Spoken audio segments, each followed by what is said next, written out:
Go for the midnight dares. Go for the game. Go for the hits. Go for the fans. Go for the win. Go to Ocean Casino Resort. Book your trip at theoceanac.com.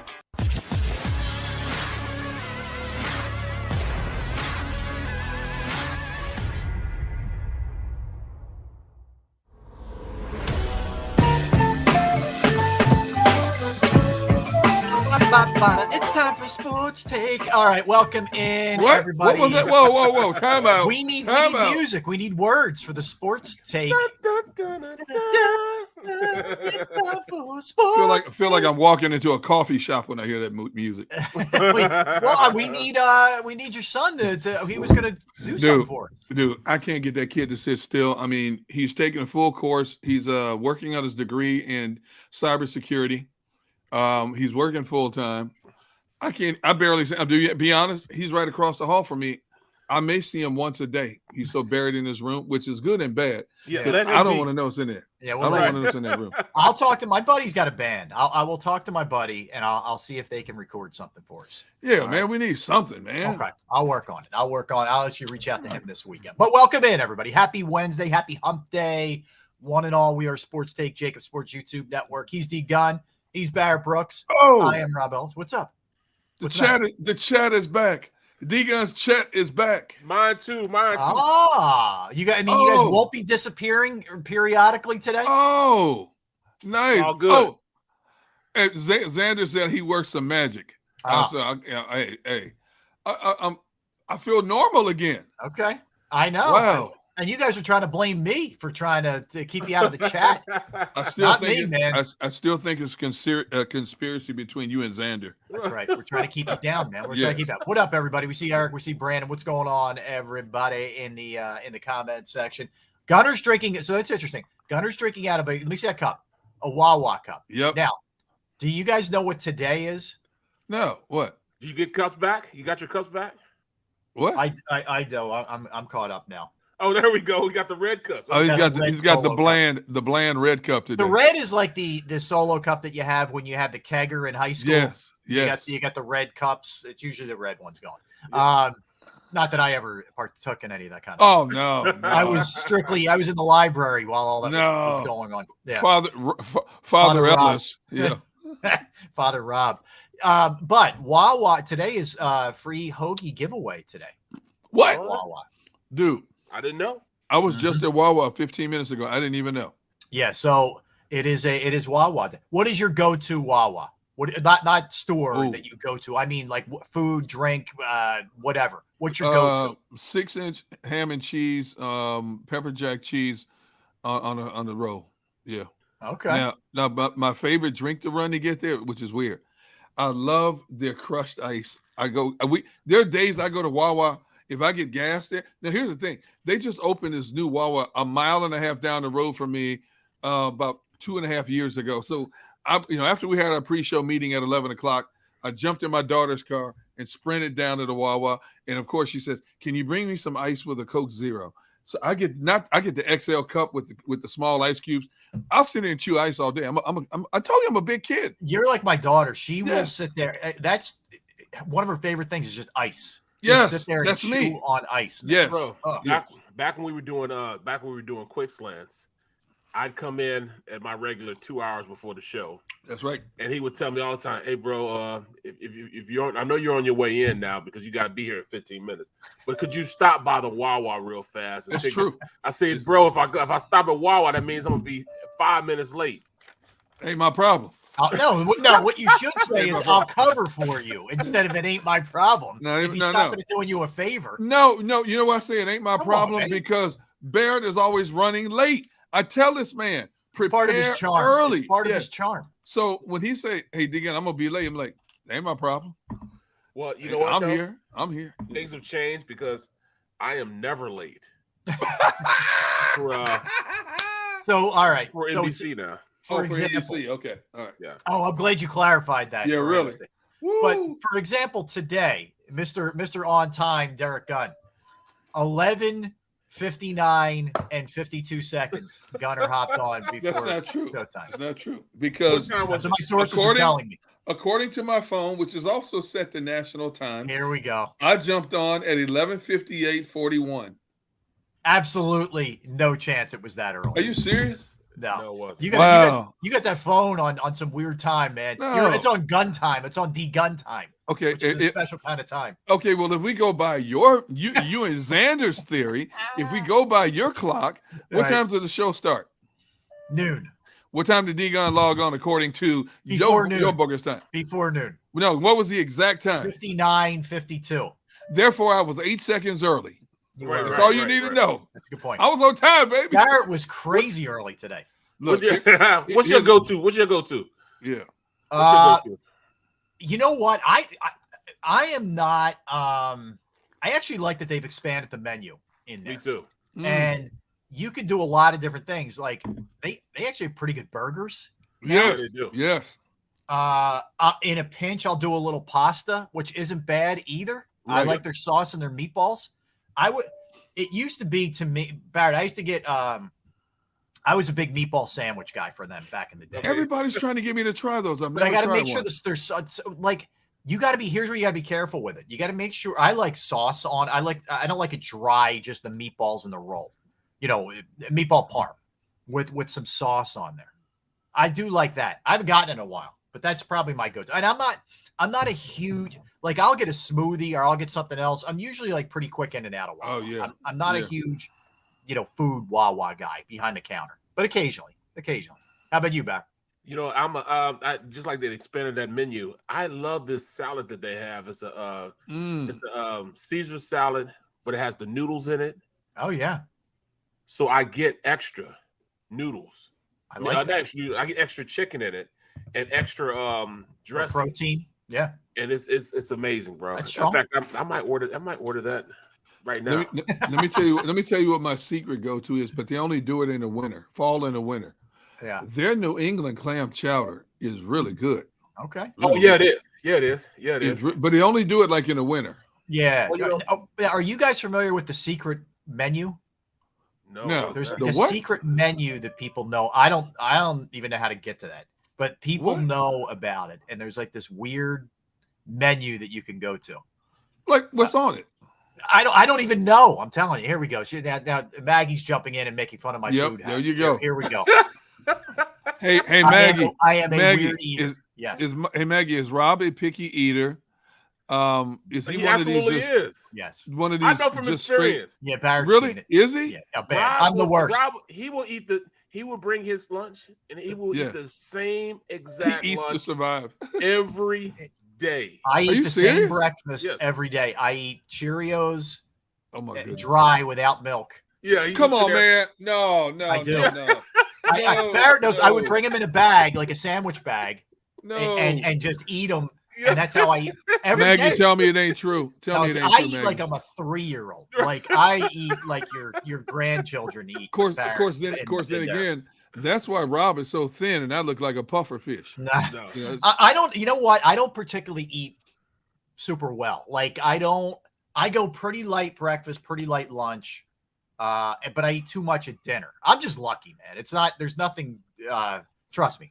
There's nothing skilled here. There's Yeah, no hard workouts. Yeah, your son is just as thin as you are, man. So He's yeah. a rail. But he's like 6'3", Right.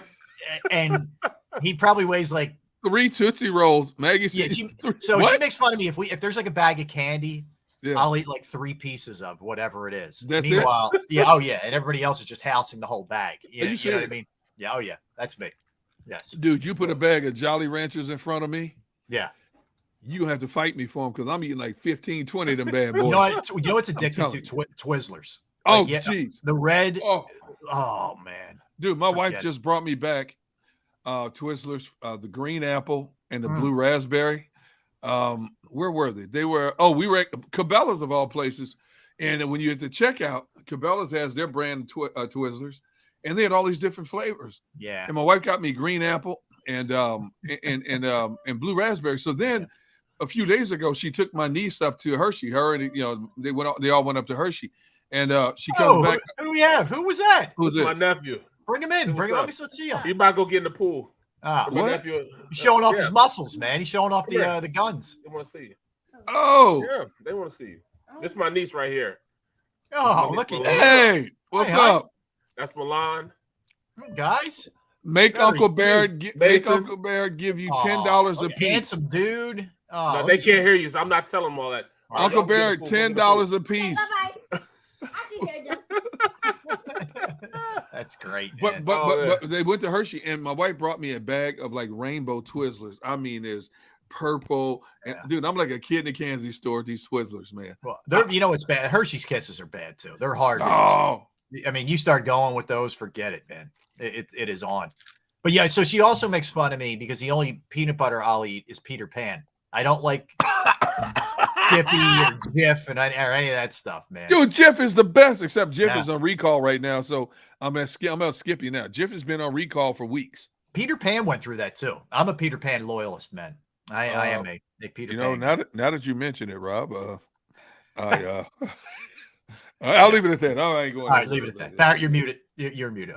So yeah, it basically muted 5 minutes into the show. He's already muted. He's doing good, man. He's been doing. I didn't even touch it. The kid touched it. Yeah, you've been the bad one lately with the mute. That's true. Mason just did that. Mason did it. We'll blame Mason. We'll blame Mason. That's right, John Dickerson. I said blank Skippy. That's right. Oh, I ain't need no Skippy, man. And by the way, what's up, John? What's up, Mr. Taz? What's up, Big William? Chocolate Twizzlers. Forte, no. Dylan. We see you guys, Mr. Taz, as always checking in. We see all you guys. And hit the like button. Tell a friend. Subscribe. Man. Let's do our thing, man. But yeah, so I thought that was interesting. I saw the line. I think it may have been one of the Wawas in the city. The line was like down the block, man. People lining up for their hoagies today. So they were getting after it. So is this free? You don't have to do it. You just go in. I don't know if it's for like a contained period of time, like lunchtime. I don't know exactly the whole deal. But it's their way of saying thanks to everybody, and they can afford it. They can definitely afford it. They're up in. I remember when I first got here, when Wawa first started out, and now you can get them all the way down to Florida. Now. Florida, Clearwater area. Oh yes, that far down. Yep. I've hit Wawas in Florida, North Carolina. I've hit Wawas up in. I should own stock in Wawa, to be honest with you. The many Wawas as I hit. Oh man, right. My wife tells this story a few years ago. We were driving down to the beach. And my wife claims, which is a lie, she claimed I stopped at 11 Wawas while we were driving. Now, it only takes like an hour and 15 minutes to get to the beach. Oh, only 11? She claims I stopped at. There's not 11 Wawas between here and Rehoboth, Dewey, Bethany beaches. I bet you there is, man. I'm serious. I will say this. I know I stopped at least 3 or 4. Yeah, I bet you there is. I would say the two things that are guaranteed cash. Yeah. Owning a Wawa and owning an NFL team. Oh, no, Chris. Whoa. Yep. It's almost foolproof. Almost. We should go in together and buy a Wawa. It's not owning the team is not foolproof. They're proving that in Washington. Good point. There's a lot of foolishness going on there. And speaking, good segue, Barrett. We're going to talk at 2:00 to Jimmy Kempski. We did a little bit of this yesterday, but we'll dig deeper into it today. He's got the whole week. He's got the NFC dumpster fire pieces running between the Giants, the Cowboys, and the Washington Commanders. So Jimmy's going to join us at 2:00. What's up, Mama Brooks? He's going to join us at 2:00, and Jim Salisbury is going to join us at 1:00. Phillies did make a little move here, guys. They bring up Derek Hall, who's got 20 home runs at Lehigh Valley. They need some bat help, man, in a big way. Yeah. They need some bat help. Yeah, that was evident last night. Yeah, hey, Mom, how you doing? Well, we'll talk about that lineup later. How you doing, Mom? What's going on? Mama Brooks checks in. Yeah, my brother texted me this morning. He's making night. My brother, he's the barbecue and smoke guy. Okay. Like Derek, you and him would get along perfect. That's all he does. His food is impeccable on the. But he's making gumbo. That's my thing. My family say I'm the king of one pot food, one pot dinners. You know what I'm saying? But I love gumbo, so I make gumbo. So we were going back and forth in text today on how to make the roux and all that type of stuff. You know what I'm saying? But I do that. Roux? You got to make a roux when you make gumbo. You got to use gumbo fillet, a little flour, and you season it up. Well, first of all, you got to season up your vegetables, whatever vegetables you put in it. Whether you put, the peppers, onions. Some people put okra in it. I don't put okra in mine, but you have to wait. Don't put the okra in yet. But you put all that stuff in, you saute that. Then you take it out the pan and you leave the grease that's in there from sauteing it. Then you make your roux. Your roux is you take gumbo fillet and flour, and you brown it like you're making gravy. It's just like making homemade gravy. You brown it. It's got to get a little darker because when you're browning it, gumbo filet is like a green color, so it always looks brown already. But you got to brown a little bit past that because it's already dark. Then after that, you start to add you put some either vegetable stock or some chicken stock or whatever in there, and you bring it to a boil. Then you add your vegetables in there. Then you add your seafoods in there and you let it cook, and then you add a little tomato paste in there, just a little bit of tomato paste, or you can use crushed tomatoes. Crushed tomatoes makes it good too. You let that simmer, and it's delicious, man. It's nice. Delicious. You gotta have okra. You gotta have. Now your brother's doing that now, or you are? No, my brother is. My brother's making it. Yeah. Is he with you? Is he at your place? No. He's in St. Louis. My mom lives with him. My mom lives with him right now, so he's been cooking for her on the weekends. So I make great egg foo young. Like I make it like the crib, the crib that has great egg foo young. I mean, the best Chinese food in the world is in St. Louis. I'm telling you. I keep telling people that. What? Yes, I'm telling you, man. It's unbelievable, bro. Unbelievable. But I make egg foo young like they do it at home. I mean, I take you put a whole bunch of eggs and you scramble them up. You don't cook them though, but you like you're gonna scramble them. You make your batter. You put a little bit of the cornstarch in there, but then you cut up. It's called Chinese lettuce. Cabbage, Chinese cabbage. It's like a wrinkled cabbage. You cut it up, you put it in there, you put some onions in there, regular onions, you dice up some onions, red onions, then you put scallions in it, and you put a little bit of garlic, just a little bit of garlic in there, and then you put some soy sauce in there, and it makes it brown. Then you take your small pan, I use a wok, but if you don't have to use a wok, use a small frying pan, and you pour it in there, and you put your protein in it, and then you flip it over. You cook that and you put it down and you make some gravy. Unbelievable. You know what I admire about you both, you guys? Yeah. You're really willing to like take the time with this stuff. You're very I am. You have patience, Rob. What can I boil in the pot and let's go? Like I'm serious, man. Like I really mean that. Like it's admirable how you guys are very detailed and man. Awesome. I like to try different spices and stuff when I'm doing steaks, ribs, but I don't overdo it because number one, the cost of meat is ridiculous. Number two, I don't want to spend all that time preparing something and say, "Oh man, I don't like the taste." So I always have a go-to seasoning. I will always implement in certain meats when I cook, but I have like 20 or 30 other different seasonings in my cabinet that I will try little of this, little that won't overpower the original flavor. Now, yesterday, I don't know if you guys saw what I put on Twitter yesterday. But one of my nieces is here from California, Tammy, and she makes incredible homemade pizza. She makes it. She rolls her own dough. Good. That looked good. So she made all this dough. She Xander, started see if the you can prep. get that off of Gunner's social media. The pizza. Yeah, she started the prep work at like 9 a.m. And so when everybody got off work and started filtering into the house about 5:30, I had fired up the big green egg. Well, my wife bought me this big green egg like 4 or 5 years ago for Father's Day. She also bought me a pizza stone, big 12-inch pizza stone. Until yesterday, that stone had never been out of the box. It was the first time. Stone? What do you put in the oven or what? No. You put it right on top. You'll see when you see if Xander pulls it up, you'll see how I put the stone. Where'd you put it on Twitter or Facebook? Where it was on Twitter. It's on Twitter. Okay. At last count, I had over 10,000 views, and people keep telling me I need to do my own. 10,000 views for that pizza that you posted. Yes, dude, I put 15-second videos on Twitter. Some of them might get over 30,000 views. It's weird. We'll have it in a second. Yeah, that's my fault, man. I don't like. You guys say. Go ahead, Xander. Whenever you have it. I never do. I never look at Twitter, man. I never. Look at that. Fired up. Fire, bro. That is hot. I like that. Oh, that looks amazing. That is very cool looking. Yeah. I mean, just the whole setup. I would have never thought that you could do that with that. My niece Tammy made 6 different kinds of pizzas. How long for one to cook? Just one. 7 to 9 minutes. Now, people kept saying you got to close the lid. Well, I only opened the lid to show people what I was doing. Yes, I know you closed the lid. So you notice the pizza stone. See, the pizza stone is under the pizza. Yeah. And you see the edges that is burning. That's parchment paper that's burning. You put the parchment paper there so it's easier to pick up when you use the pizza You can ladle scoop it to right pick it up. off. Yeah, Yep, and the parchment paper comes right off. Now you see the white piece of stone is under it, and under that is called the pizza. It's called the presetter stone, and it's a stone, and it gives you the buffer so the heat is not coming directly under. Damn. So I had to get it to 600 degrees, and the pizza's cooked. So out of the 6 pizzas she made, we did 2 on the green egg, and she did the other 4 in the oven, in the kitchen, and outside in the garage. Dude, let me tell you something. There may have been 1 pizza left out of all of, then my oldest daughter and her husband came. Now my oldest daughter's husband, he cut every pizza because he wanted to make sure he got the first piece of each pizza. Josh, I'm like, really?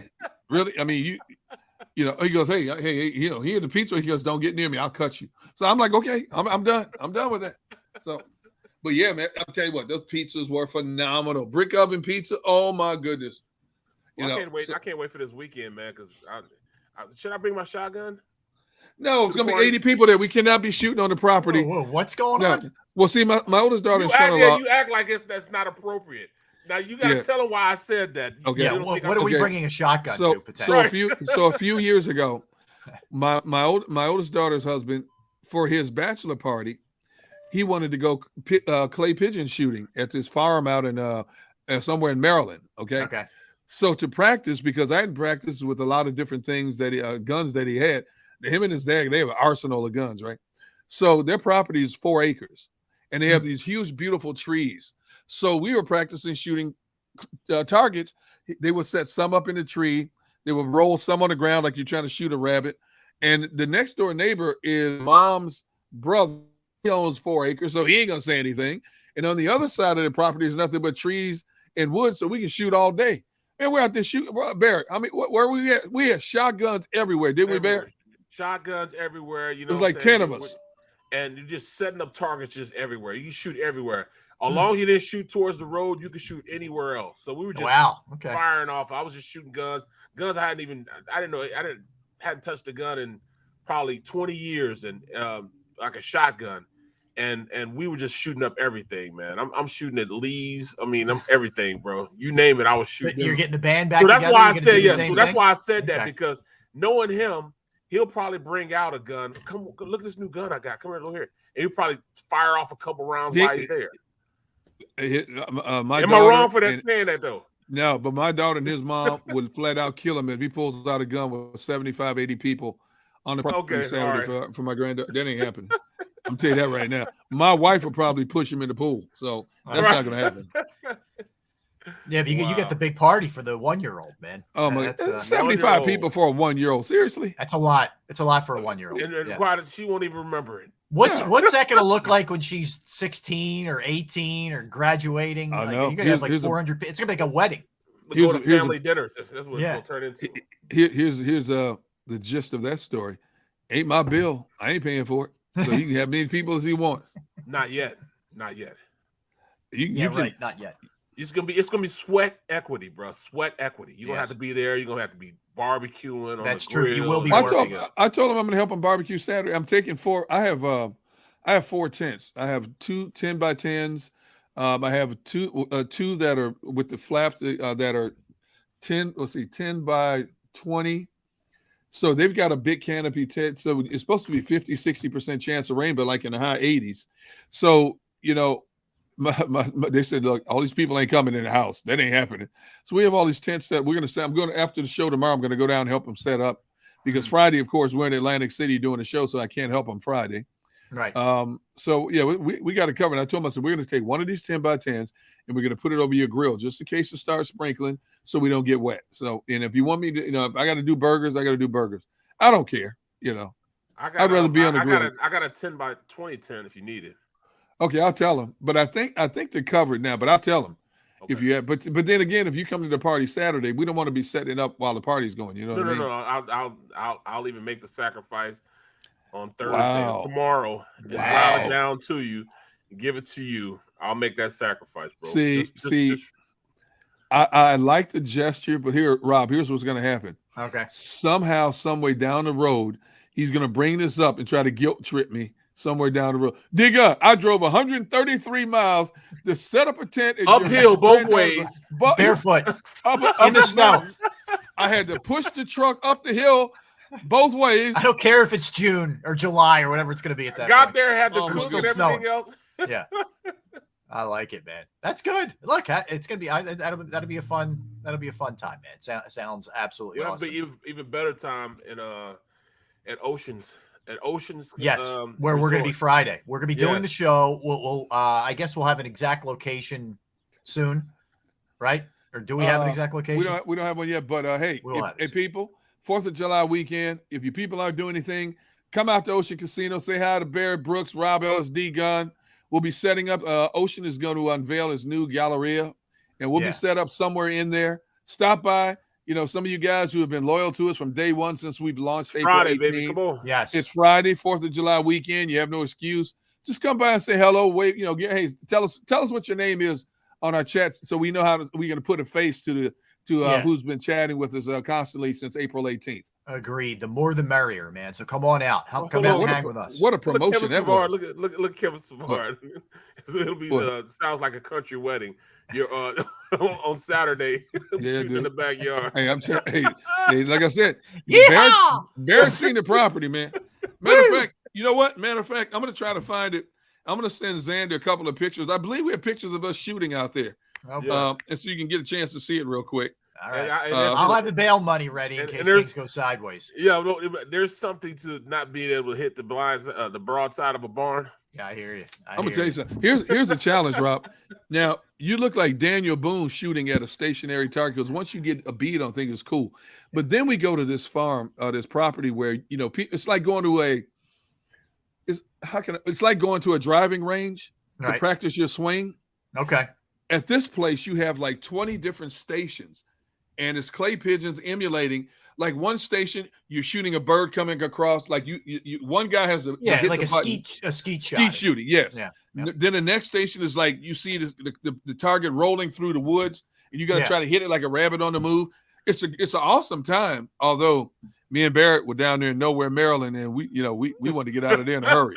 Hey, I told my son-in-law, if we ain't out of here by dark, I'm gone. I ain't right. I'm leaving. Yeah. But no. I mean, like his son-in-law Josh. Just playing around, he's like, "Hey, babe, I bet you I could shoot 2 at one time." I said, "No, unbelievable, do it." Oh. And he did it. He shot 2 clays at one time over his shoulder. This dude's skilled. He's got a lot of skills. Yeah, that's why I don't mess with him. In case apocalypse break out, or in case something can break out like World War Z or what's that show? That famous show? I stopped watching that after a while. What's that show that zombie show came on? Walking Dead. Walking Dead. In case we ever end up like that. I got a whole family. I got family 12 miles down the road. I'm good. I'm just going out to get some ammo. I got you. I got the guys to get the ammo. They got every kind of ammo you want. Man. All right. Let's let everybody know what we have today. So, that's right. We got to talk about sports. That's right. We do. Well, we'll mix a little bit of sports in somewhere. We got Jimmy Kepski at 2. At 1 o'clock, we got Jim Salisbury from NBC Sports Philadelphia. Coming up, we're going to do arrow up or arrow down when it comes to some Eagles this year. A little later, and this is in honor of Jason Kelsey. Jason Kelsey is going to be bartending during happy hour at the Ocean Drive in Sea Isle to raise money for the Eagles autism, research incredible job that they do with that. Figure, I heard him on the morning show today, and I heard D Gunn on the morning show today with Angelo and crew. Right. You did a great job, Gunner. You see, they try to dupe me. See, they try to D Gunn. You get interested in the NBC openings? I got nothing to say. Yeah. I figured they try to pull you into that web. I figured that. But Kelsey was basically going almost the entire show with them. He was amazing. But he's bartending to raise some money. He did it last year too. And with that in mind, one of the things we're going to dive into is the most popular Philadelphia athlete the last 30 years. We'll see where Kelsey ranks. It can be any sport, not just the Eagles, but the Sixers, Flyers, Phillies, etc. You go college, whatever. I mean, you go any direction. And we could go coaches, we can go front office, we go players. We'll do that coming up as well. You don't want to go anywhere. We got a lot in store for you. But we come back, arrow up, arrow down, and we'll run through a bunch of different Eagles and see what you think. You want to jump in there in the comment section? Feel free. That's for sure. Barrett Brooks, Derek Gunn, Rob Ellis, Sports Take, JAKIB Sports YouTube Network. All right, it is about that time. Yeah, we were talking about grilling and all the other stuff. You got little hunger pangs there. Station Tap Catering can help you with that, can satisfy those hunger pains. That's for sure. Station Tap Catering in Drexel Hill will handle your next business function with ease while you focus on securing an opportunity for your company. They have 50 years experience in food preparation. Station Tap Catering will impress, and your guest will be impressed. As I mentioned to you, I've had Station Tap Catering catered to my house. I've been at events where they've catered. The food is unbelievable, even for weirdo eaters like me. It is great. Whether it's the wings, whether it's the chicken tenders for the kids, whether it's the fries, whether it's the pasta, whether it's the salads, whether it's the sandwich wraps. They got healthy stuff for you too. They got it all covered. Trust me when I tell you that. Station Tap Catering provides delicious food for private events as well. You got something at your business and you need it catered to, they can get there, man. They will also handle any kind of corporate function, any kind of individual packaged meals that you may need for a tailgate of your own. They can handle it. 484-469-9222, 484-469-9222. That's how you reach out. Or you go to stationtapcatering.com. That's stationtapcatering.com.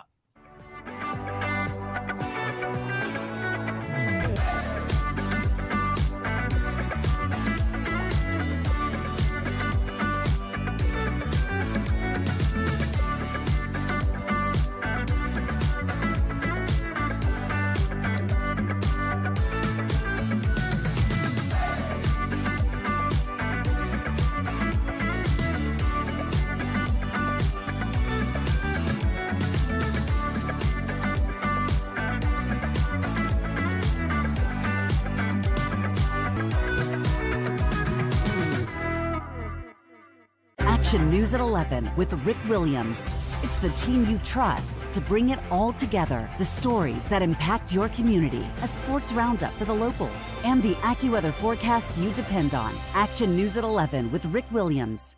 All right, did you know I was the mommy slam dunk champion? Really? Yes, really don't sound so surprised. Let's see it. Oh, you're ready. All right, here we go. Let's hear the crowd. So go to right, I go to left, fake a mom. Mama, go up, She did it. Again? You can't avoid gravity, but United Healthcare can help you avoid financial surprises by helping you compare costs and doctor quality ratings. United Healthcare. Uh-huh.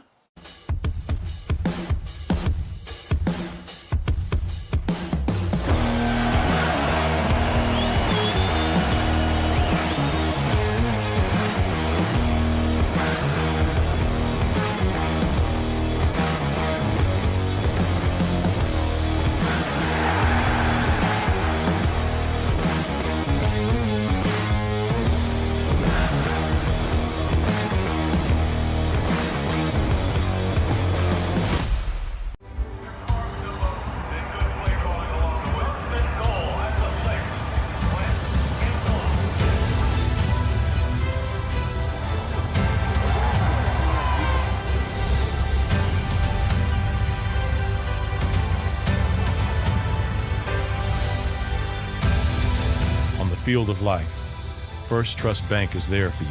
Champions on 3. 1, 2, 3. Because Philadelphia dreams deserve a Philadelphia bank. Go for the midnight dares. Go for the game. Go for the hits. Go for the fans. Go for the win. Go to Ocean Casino Resort. Book your trip at theoceanac.com.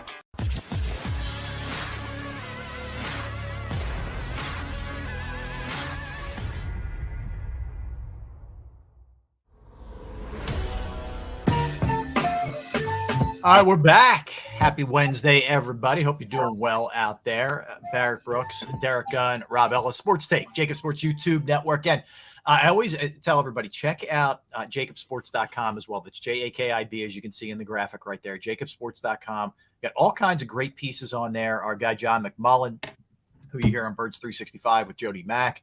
He's got unbelievable Eagles content on there. You can always link up to our show, to any of the shows, Dan Cilio's show, to Jody and John as well. Any of our programming, you can link up there and you can listen to the podcast, go back and listen to some of the interviews we've done. And, you know, not to toot our own horn, guys, but we've had some pretty good guests, including Lane Johnson, including Brandon Graham a couple of times, including Brian Dawkins, including Howie Roseman, including Andy Reid. So, you know, and the list goes on and on and on, and we'll continue to give you those folks kind of folks as well. A little bit later today, as I mentioned, we'll have Jim Salisbury and then Jimmy Kempski. All right, guys, so we're now less than a month away from Eagles training camp. 26th of July is when they begin. So we're about 28 days, somewhere in that neighborhood, but who's counting?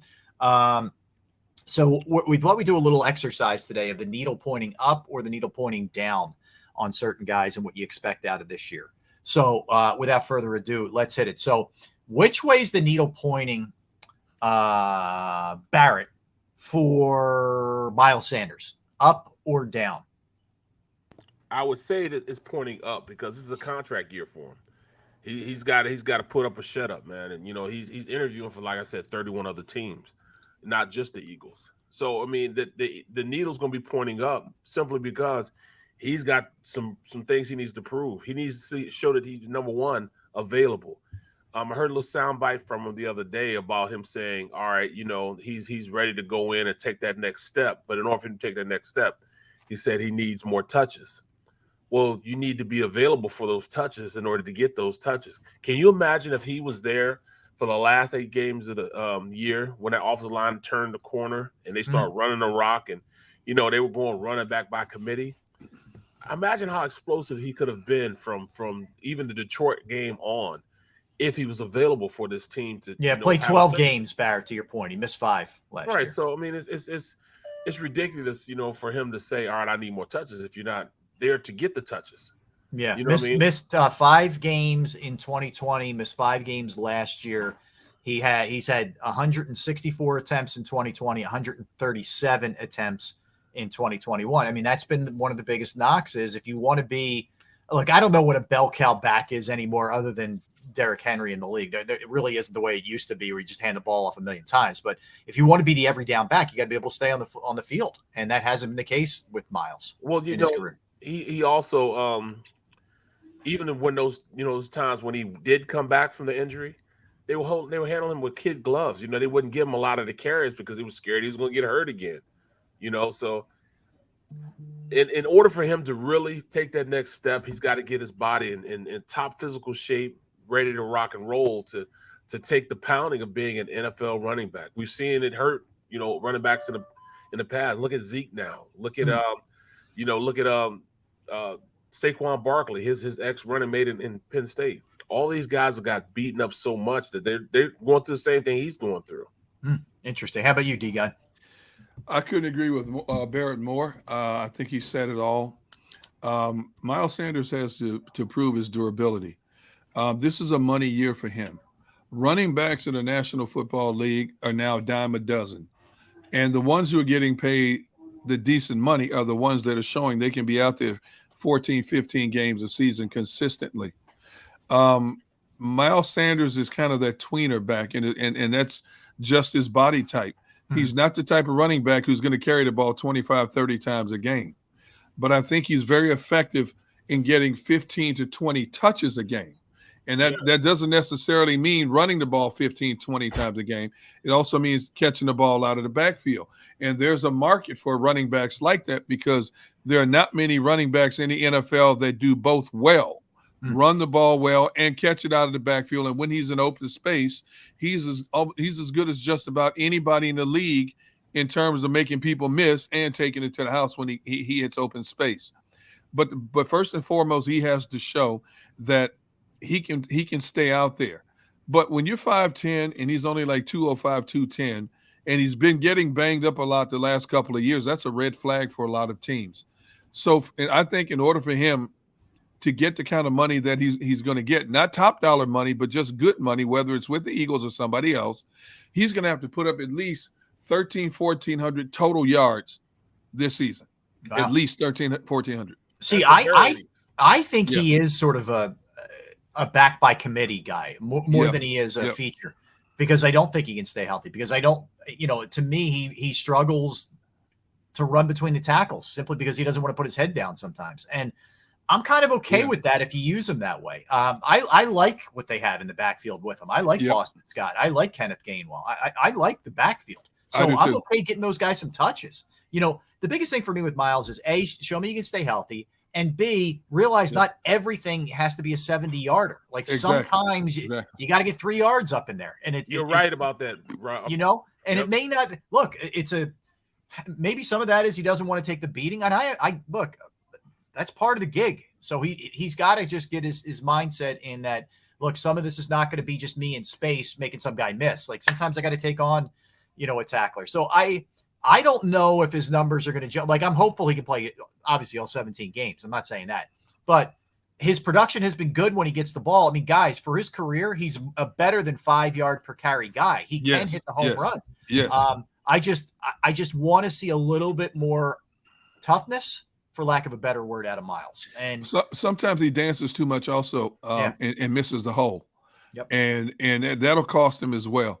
He's the kind of back you got to get up there and get through there in a hurry. That's his claim to fame. Dancing behind the line of scrimmage 9 times out of 10, he's going to get in trouble. He's not a power back, so he's not going to break a lot of tackles. He's a shake and bake kind of guy. Make people miss and then leave you in his dust. He's got to show he can do that more consistently in terms of getting more teams to look at him and driving the numbers up, hopefully, after this season. And let's face it, guys, he plays a position that they don't value as much in the league. Unless you're a real elite type, you're not getting crazy money. You're just not. There's still a few teams in the league that take pride in the running game consistently. Pittsburgh, Tennessee, teams like that. But you're right. For the most part, teams use the run to set up the pass. Yep. And it costs running backs a lot of money because they're not featured in a lot of – you look at a lot of teams around the league as running back by committee, and they basically use that running game to set up their passing game. And it's later round picks. It's not Saquon Barkley, getting selected where he got selected. It really – Ezekiel Elliott's and stuff like that now. Yeah, it's kind of a dying breed. I love the running back, man. I love the position. I love watching the good ones. But, yeah, it's kind of just what it is at this point. All right, so Miles – so I think – you guys would both say pointing up because it's a big year for him in terms of getting paid. I'd say that's kind of a like sideways needle for me right now with Miles because I just need to see it, man. I think he's kind of flatlining a little bit, but we'll see. Look, he's talented. He's incredibly talented. All right, so there's Miles Sanders. I want to kind of jump around a little bit. I'm going to go to both sides of the ball. All right, I'm going to hit you with Josh Sweat. Josh Sweat was extended last year, if you remember. Came on in the second half. But and unfortunately, this was a pretty serious injury that he had with the he missed the playoff game. Wasn't his fault by any stretch. Yeah. But I am not the biggest Josh Sweat guy. I think he's okay. Oh. I don't think he's special. I don't. I need to see more production out of him. Barry, I'll give you first crack and then Gunner. I mean, I wish we did have that ability to go sideways and level off because I'm still cramming to see how this young man fits in the whole system of a Gannon's. Considering what they've added and how they may go odd and even fronts, that kind of thing. When you go what is used best in Barrett for people who don't know? He's a defensive. He's a 4-down defensive end, meaning he's going to be on the outside, rushing up the field. That's where he's going to be most productive. When they go into these multifaceted type of defenses. He's going to be the type that, all right, if you have a 5 down front, when you have a nose right over the center, the 2 guards covered with Hargrave and Fletcher Cox, then on the outside, you got Brandon Graham, and then you have Hassan Reddick. Well, how does he break the lineup? You know what I'm saying? Is he going to be out there where Brandon Graham is? Can he be? What if they ask him to go back and drop, especially with his knee being the way it is?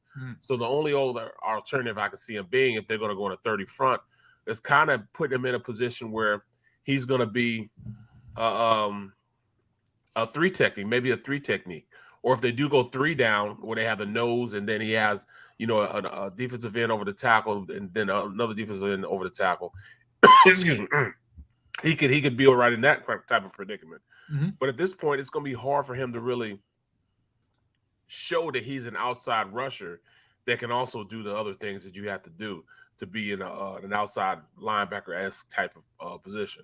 Interesting. All right. How about you, Gunner? When I look at a Josh Sweat, I don't see him as an every down type DN. I think he's more of a situational DN. I still think he has some work to do in terms of defending the run. I think he's a good edge rusher, a good burst off the ball. I mean, the dude was a situational player last year, and he's still tied for the team lead in sacks with 6.5, right? 7.5. Yeah, that's kind of an indictment of their pass rush too. Though, it's true. It is. But it could have been somebody else. Why wasn't it Derek Barnett? Well, you know what I mean. Mm-hmm. So I think he has a lot of talent. I still don't think he's tapped into all of his talent. I think he's the kind of guy you can move around and utilize to the best of his ability. But I just think he's that tweener, the type of guy. I think he's more of a pass rusher than he is a run defender. And when I think about an every down DN, I think about the DNs that can do both well. And I don't see him in that category. Okay. All right. I'm going to stay because you just sparked something I'm thinking of. I'm going to stay on the defensive side. Let's go with Derek Barnett. I think a lot of us, myself included, are surprised that he's back. I would have moved on. They brought him back at a cheaper number than, certainly than what, maybe some others would have gotten on the open market. So he's not costing you as much. But this was a former 14th overall pick in the 2017 draft who has not lived up to the billing here. So, Derek, you get first crack here at Mr. Barnett. Wow. I'm going to say, for me, it's distinctly down, by the way. I was just going to say, I'm leaning towards down. And the reason being, he hasn't elevated his game. He's been the same player to me for the last couple of years. His mental mistakes overshadow his ability to be a decent player. I need to see a little bit more. Now, the times that I've seen him get to the quarterback, this dude has a bend like nobody else. I mean, he can bend and get up and under these big tackles, but I don't see it enough consistently. And then when he makes one good play, he makes 2 or 3 boneheaded plays that cost the team in penalties or, cost him in terms of making a big play. And I don't know if he's going to get any better. So that's why I say it's pointing down for me towards when it comes to a Derek Barnett. How about you, Bat? I can't see the positives with it because I had so many high expectations for him, and it's probably not fair for me to say, okay, my expectations, since he didn't reach my expectation, that makes him a guy that not necessarily down, but he's kind of status quo, like even going across. I just didn't think he did enough for him being the 12th or 13th. He was 13th or 14th pick.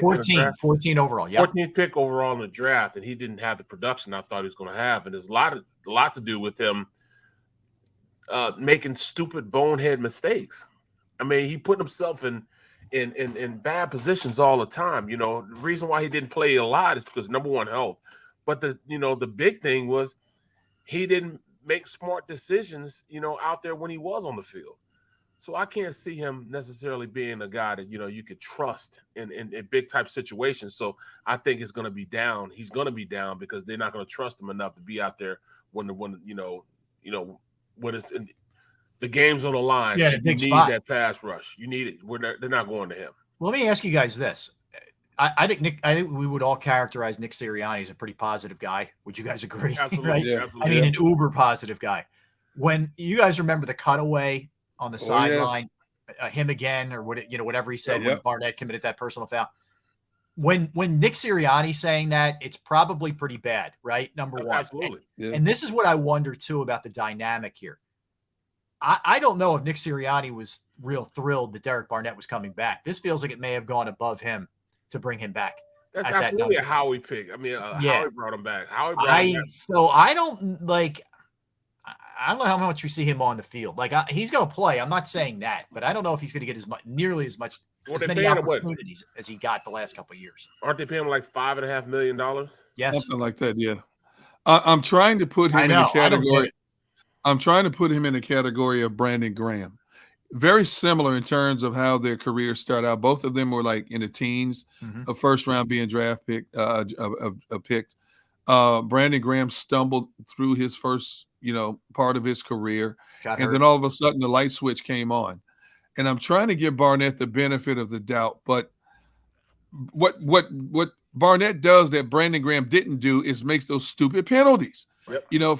For Graham, it was always the injuries, and for Barnett, it's always being talked about on TV for costing him 15 yards for a late hit or something stupid. So I'm hoping he's matured to the point and he's looked at enough film of himself to realize you know what? If I want to stay in this game and if I want to get paid, I've got to show that I was worthy of being a first-round pick. Up to this point, he hasn't shown that yet. Mm-hmm. Yeah, and I like I'm not this. sure.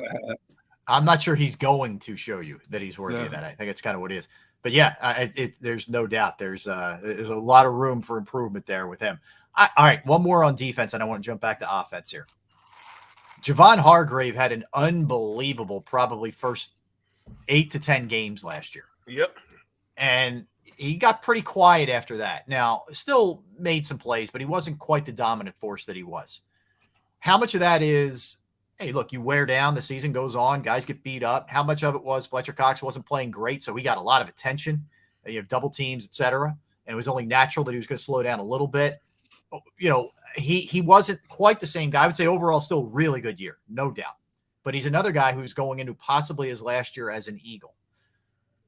As we enter the 22 season, where's the needle on Javon Hargrave, Gunner? I'll say up. If he gives me exactly what he gave me last year with a little bit more stamina down the stretch, that's all I want for him. He can play on my football team any day of the week. I like what he brings to the table. I like that he commands double teaming a lot of times. And even when he's double teamed, he can still get a good push, and collapse the pocket and force the quarterback out of that comfort zone. I wonder how much of it, like you said, was wear and tear on the body.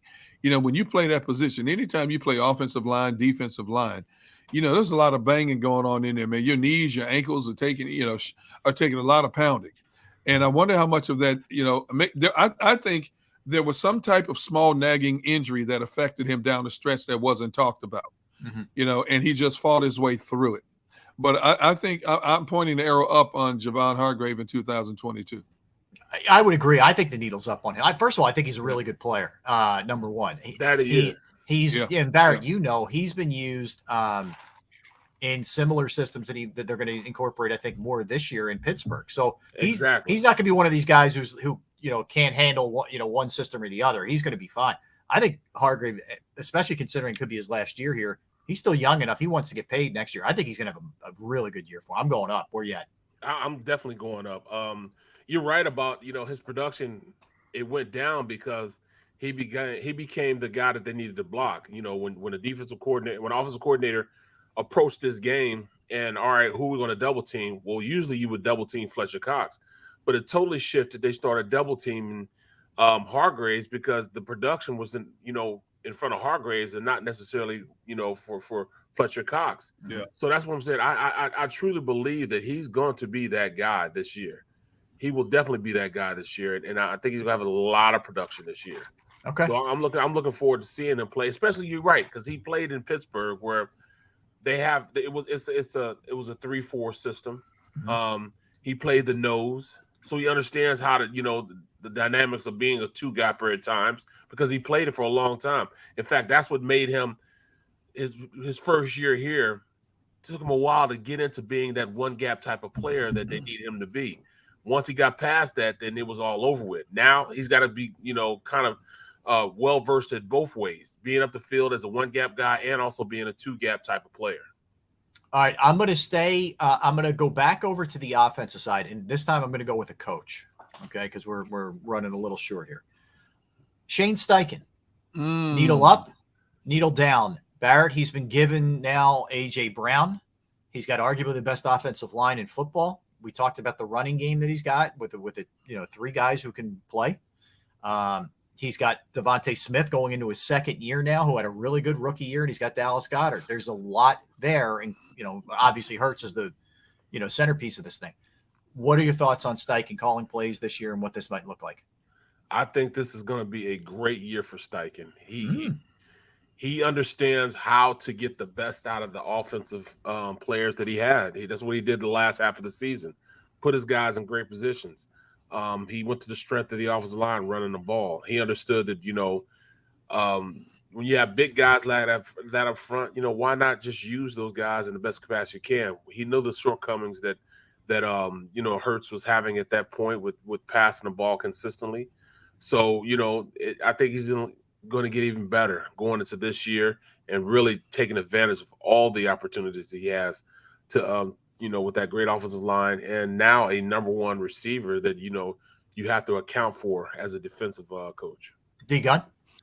I think when a head coach gives up the reins of play calling, especially offensive-minded head coach to your offensive coordinator, he has the utmost of confidence. They're in the same wavelength in terms of how they think, how they approach games, down, distance, things like that. So I think the arrow is up for Steichen. I think with the addition of A.J. Brown, with the year-older Devontae Smith, a year-older Quez Watkins, hopefully a year older and much better Jalen Hurts with that plethora of running backs they have and one of the best, arguably the best offensive line collection in the NFL. I don't see how Steichen can mess this up. You know, when a head coach picks an offensive coordinator, he picks them because they think alike. You know, and I think like Barrett said, I think Steichen is going to have a very good year in terms of calling plays, being creative with calls, and getting this team to the end zone. Okay. All right. Here's what we'll do, because there's a ton more that I want to hit you guys with. We'll transition this over to tomorrow. We'll keep this going, arrow up, arrow down tomorrow. And the guys will hit Jalen Hurts, Isaac Seumalo, Jonathan Gannon, Nick Sirianni, James Bradbury, Marcus Epps, Anthony Harris. We got a lot of guys we're going to get to. Fletcher Cox, among them. Right. So we'll put a pin on this right now, but we'll pick it back up tomorrow. So we will definitely roll that thing over into Thursday's show. All right. So we come back, and we're not done with football, by the way. Jimmy Kempski's going to be joining us at 2, and we'll do a little dumpster fire for the NFC East. We'll talk about the Eagles with Jimmy as well. We'll do that at 2:00. Come back. We'll talk a little Phillies with Jim Salisbury of NBC Sports Philadelphia. They make a little move today, but we got a lot more to discuss with Jim when we get back. Don't go anywhere. We're Sports Take, JAKIB Sports YouTube Network, Derek Gunn, Barrett Brooks, Rob Ellis. All right. Knowing who to trust with your finances can be a really scary proposition. And I'm right there in the front of the line. For years, it was a struggle finding the right person.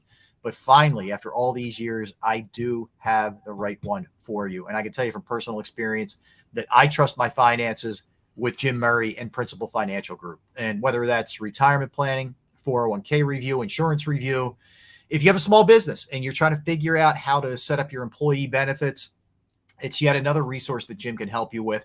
I've entrusted, among other things, my IRA, my 401k rollover to Jim, and I couldn't be happier. He's also there as a great sounding board and a great resource for me if I have any questions regarding what I'm doing, the way things are trending, what to get on, what to get off, all those kind of things. And you know, as volatile as things have been, you want somebody that you can talk to about that kind of stuff.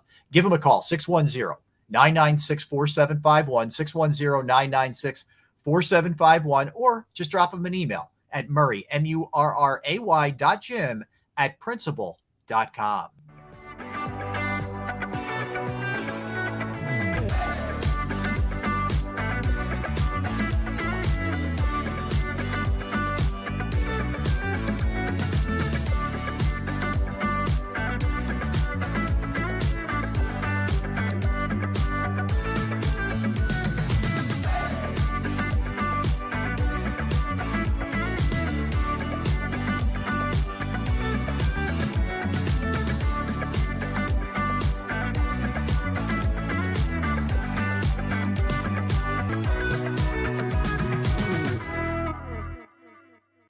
News at 11 with Rick Williams. It's the team you trust to bring it all together. The stories that impact your community, a sports roundup for the locals, and the AccuWeather forecast you depend on. Action News at 11 with Rick Williams. All right, did you know I was the Mommy Slam Dunk Champion? Really? Yes, really, don't sound so surprised. Let's see it. Oh, you're ready. All right, here we go. Let's hear the crowd. So go to right, go to left, fake 'em out. Mama, go up, up, up. She did it. Again? You can't avoid gravity, but United Healthcare can help you avoid financial surprises by helping you compare costs and doctor quality ratings. United Healthcare. Uh-huh.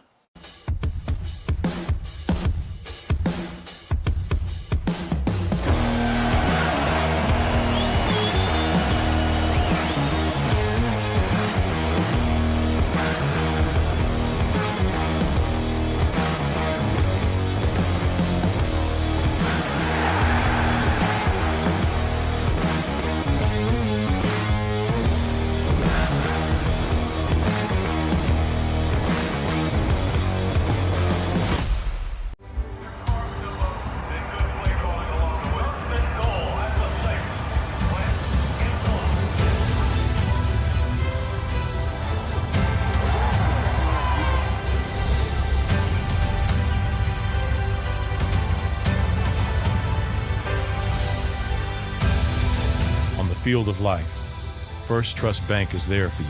Champions on 3. 1, 2, 3. Because Philadelphia dreams deserve a Philadelphia bank. Go for the midnight dares. Go for the game. Go for the hits. Go for the fans. Go for the win. Go to Ocean Casino Resort. Book your trip at theoceanac.com.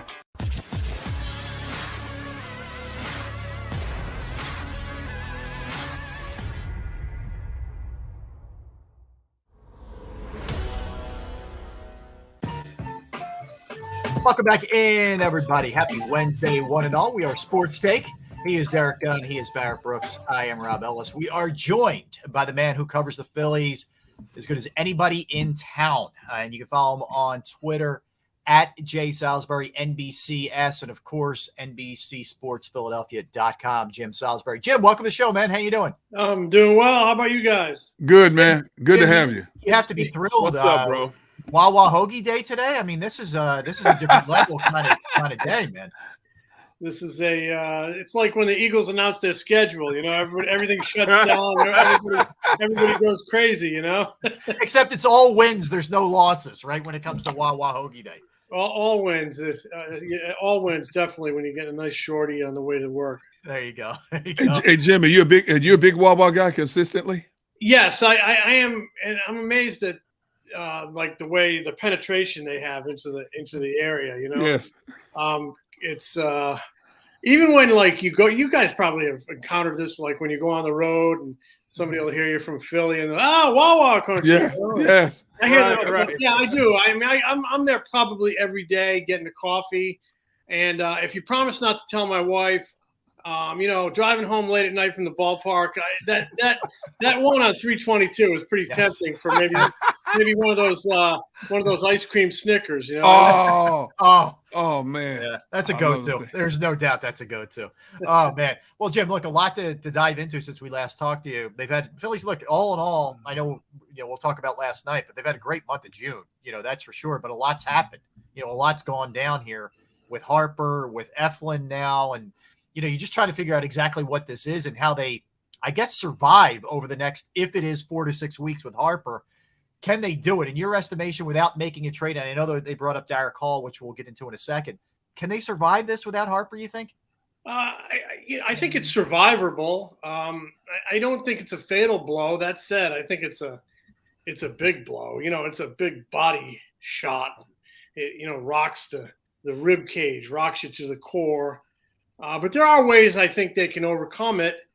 And, a lot of parallels have been drawn to the team they're playing tonight, the Braves, who, lost Ronald Acuna and Marcell Ozuna last year. Two big blows to their outfield and their offense. And, a lot of focus went on their GM, Alex Anthopoulos, and rightfully so. He remade that outfield on the fly with some big trades. He kind of scavenged some parts off of teams that were out of it and tanking and whatnot. But to me, still the biggest lift that team got was from its existing guys. Freddie Freeman, Austin Riley, Dansby Swanson, that crew, those guys who were already there, they stepped up, they picked up the load, and then with the new guys coming in, that sort of helped and augmented it. So I think it starts with the guys there. If they're going to overcome the loss of Harper, they need more from Castellanos, clearly. They need more from Real Muto, clearly. They need more from Gregorius. They need continued excellence from Kyle Schwarber, and tip of the hat to him for the job he has done here in reviving this team in the month of June. And they need continued production from Rhys Hoskins, who has also done a really good job in the month of June. But I also do believe they're going to need a little help from the front office. They're going to give a look to Derek Hall tonight. I believe he's going to be the DH. They need another left-handed bat. He's got some pop. But even beyond that, I could see them going out and getting another left-handed bat, or just a bat in general, a productive bat. I'd rather have a productive bat than just a left-handed bat who's mediocre. But a left-handed bat would be ideal to help stem the tide with Harper out, to kind of mitigate the loss offensively. And if you've got a left-handed hitting outfielder, you might be able to play him in right field, and that puts Castellanos in the DH spot, and so could conceivably improve the outfield defense. So I think it's going to take a group effort. The guys there are going to have to play better, and the front office, I think, is going to have to give a little help, and everybody's going to have to, say some novenas that that Harper's back in the short term. And I've sensed, nobody ever knows. Everybody's body heals differently, but this guy's an animal. I mean, he's a real animal. I mean, Barrett, you would love this guy in a football clubhouse. He's an animal. He gets after it. And it wouldn't put, I hear a lot of optimism from people in the know that, he might be back sometime second half of August. I wouldn't rule it out. Everybody's body heals differently, but I wouldn't rule it out because he's really going to get after it. He really wants to get back here quickly. My personal take on it, if he's in the batter's box looking like Bryce Harper, doing damage on September 1, that's a win.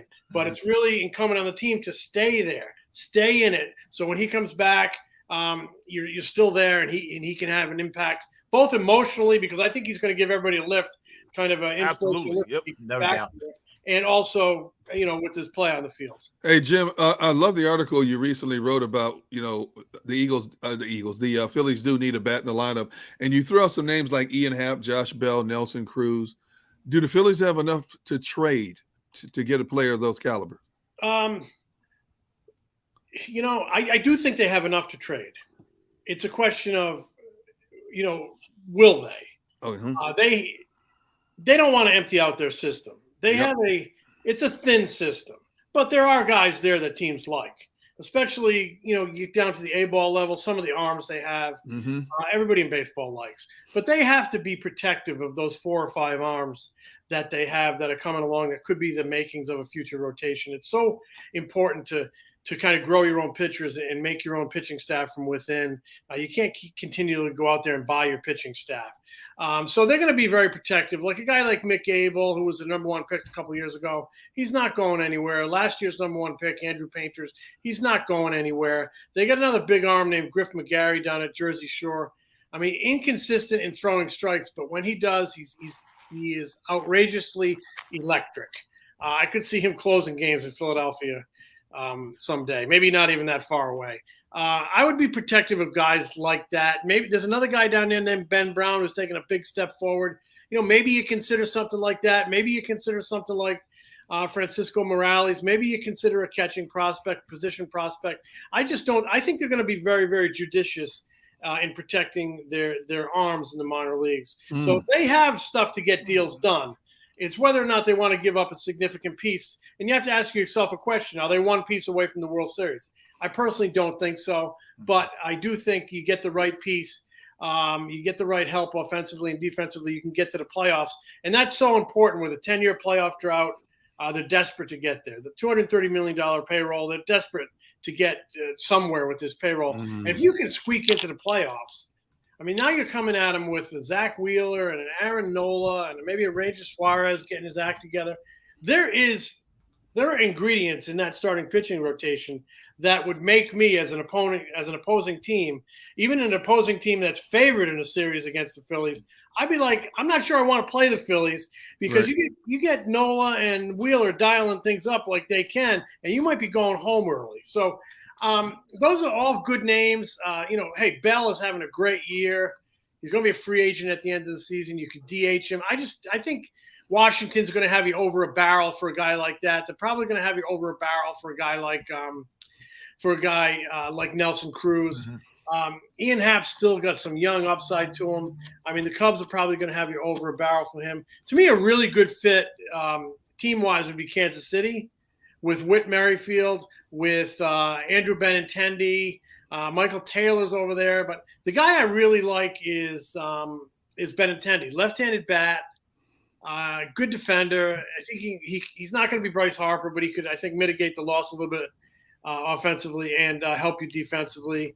And he's left-handed. It would be so ideal to get a left-handed guy with Harper. So I would kind of maybe – I don't know. I'm sure they've talked to Kansas City about what it's going to take.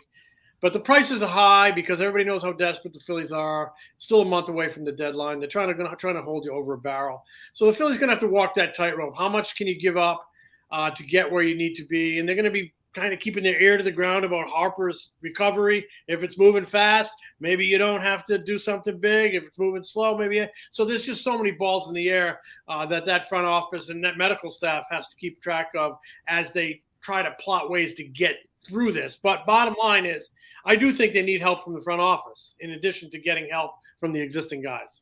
Well, let me ask this, Jim. Thinking of, Harper not being there, do you think that last night's lineup was the most optimal lineup? Keeping Schwarber at the leadoff, and after that, it's kind of up in the air. With JT or who's going to step up? What would be your best lineup heading into the next game? Well, honestly, they do need a left-handed bat in the middle, and that's why I think they're going to give a look to this Derek Hall tonight against the right-hander. I think as long as guys are performing, you can have some flexibility as where you're putting them. I mean, right now we go, they hit Didi cleanup the other day. He doesn't have a home run. I mean, that's a head scratcher, but they don't have much else in the middle left-handed. If JT is swinging it the way he can, and if Castellanos is swinging it the way he can and did in the second half last year, I mean, you can hit those guys in the middle. It's just, right now with them struggling, it's kind of glaring. And we'll say this, JT is warming a little bit. Drove in another run last night. They really need to get Castellanos going. This guy profiles as a middle of the order guy, and he hasn't hit that way this season. As far as, the optimum lineup, I think it starts with Schwarber 1 and Hoskins 2. And the reason I say that is, they didn't have a leadoff guy the first 2 months of the season. They ran Schwarber through there. They ran Hoskins through there. I think Odubel peeked his head in there a little bit. Yep. And then they finally went, and then at one point, Schwarber was back in the middle, and Joe said, yeah, we're just going to keep it that way. And all of a sudden, June comes, and Schwarber's up at the top. Reese is number 2, and they both get hot together. So Schwarber getting hot has given you a leadoff man. It's given you big production. I think if he kind of stays warm and Hoskins continues to swing it and they get some support under them and some right-left balance, maybe with the addition of a left-handed bat, maybe Derek Hall gives them some here and there. I think that would really help their lineup. But the thing that would help their lineup most isn't where Rob Thompson puts guys. We put so much emphasis on that. It's go produce. Go produce. Is there really that much difference between hitting 3 and 6? Is there really that much difference between hitting 2 and 5? Just go hit. Go have a good at bat. Swing at strikes. Work the count. Know the situation of the game. There's a runner on base. I need to be aggressive with runners in scoring position. Late in the game, I need to see pitches. This guy's wearing down. I need to see pitches. Go up there and be a good major league hitter, regardless of where they put you, and you'll be amazed what happens to the lineup.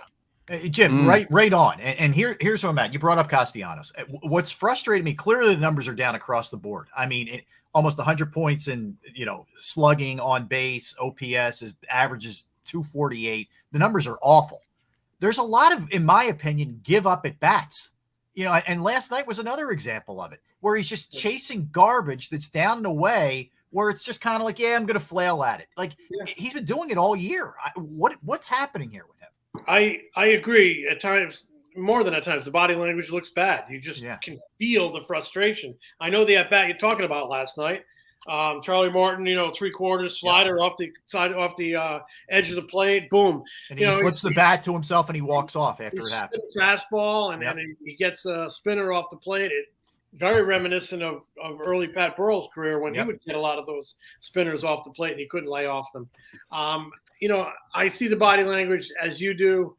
I don't think it is like this guy doesn't care. I think it's pure frustration. I think it's pure frustration. I think he wants to do more, and when you're not doing enough, it gets you, and it beats you up. And what we're seeing out of him is frustration, and we're all getting to know him, and he wears it on his sleeve a little bit in terms of his actions. He had a really good second half last year in Cincinnati. They need that type of second half. But, the struggles, obviously he's chasing a lot. He needs a good old-fashioned hot spell to build some confidence, because we're not looking at seeing a real confident hitter right now. He's a better hitter than he's showing. I don't know what is at the root of it. But, last week in Washington, a few of us writers were talking to him, and he made the comment about, clubhouse being more upbeat during this winning streak, and he said, it's the game is not as enjoyable when you have constant expectations and pressure. Well, this is Philadelphia. What? There are Whoa. expectations and there is pressure. So, when you look into that, you wonder if the pressure of $100 million deal is eating out a little bit. The pressure to be the guy, the pressure with Harper out. I don't know. But I see a guy who kind of needs to relax, go on a hot spell, and build some confidence. And if there are expectations on him and pressure on him, you need to channel that as a positive. Jim, that's being soft, bro. Yep. I'm a this veteran isn't Cincinnati player. or Detroit.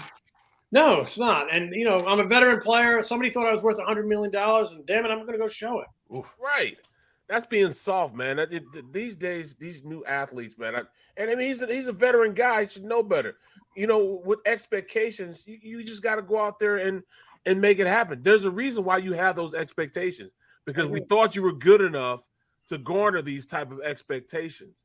Come on, man. That's ridiculous, man. And it's pissing me off because I see so much potential, even with Harper being out, that this team could go out and be a better defensive team, and it would lead to them, having more success, making that locker room more confident, and then things just take off from here. So when he does come back. A very confident locker room, I will tell you this, very confident locker room throughout the month of June.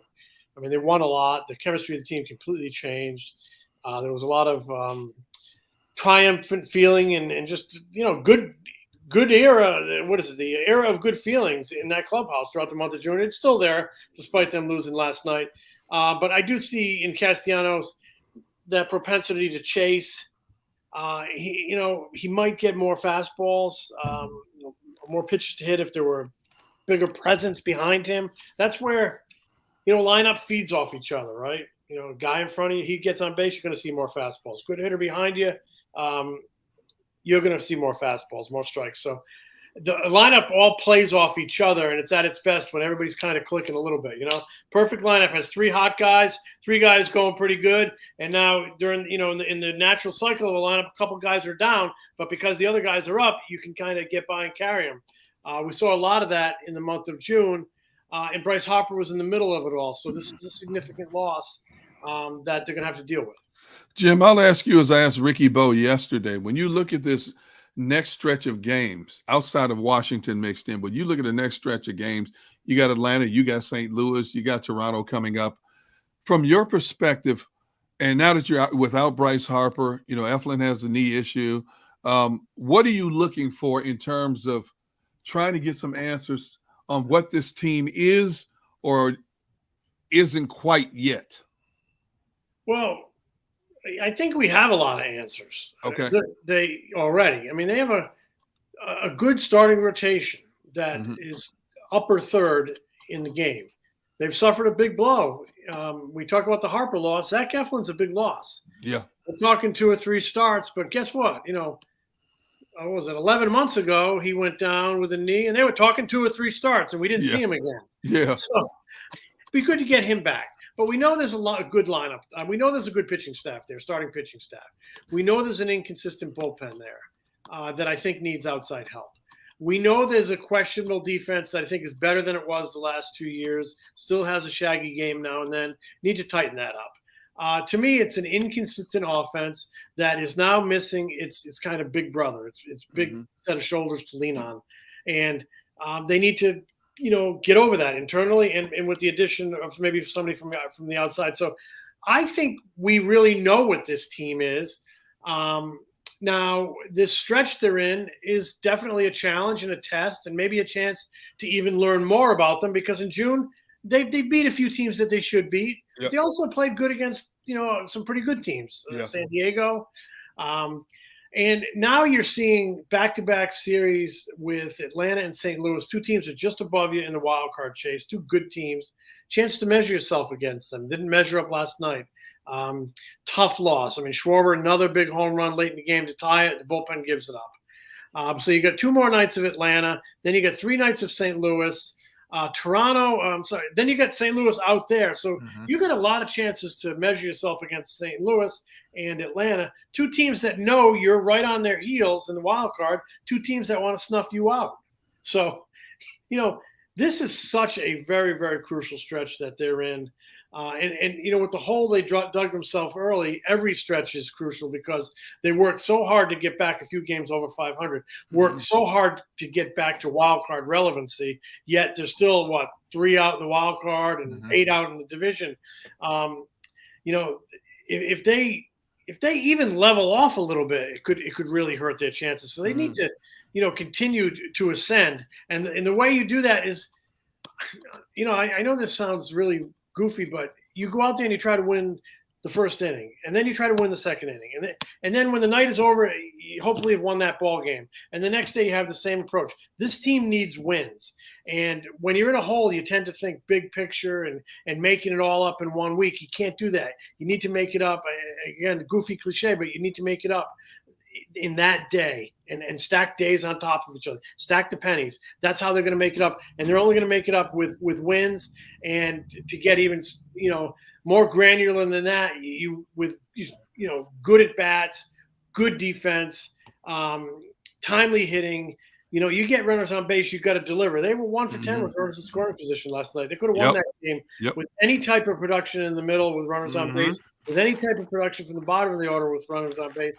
It really hurt them. So there were opportunities. That was a game they should have won last night, or at least could have won.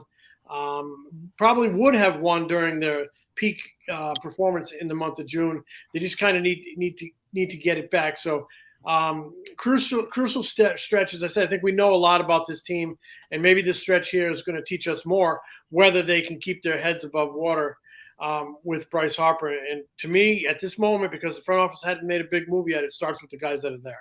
All right, Jim, let me ask you about the combo platter of Odubel and Moniak and Vierling. I mean, I actually like Vierling as a 4th or 5th outfielder, but Moniak looks really overmatched at the plate, in particular with anything off speed. And Odubel is Odubel. We've been seeing the same, movie for how many years? Let's trade him. Well, yeah, good luck. What what ends up happening there? Is this where you think, like you referred to earlier, that's where this trade's coming in to try to lessen the exposure of those guys? Yeah, I would think mostly if they make a deal, it's to get some more offense in the middle. Yeah. And preferably some left-handed offense. I mean, like I said, Derek Hall is coming up, power bat. Yeah. They're going to have to make a roster move. I don't know what that'll be, but I could see it coming out of the outfield. Moniak going back down?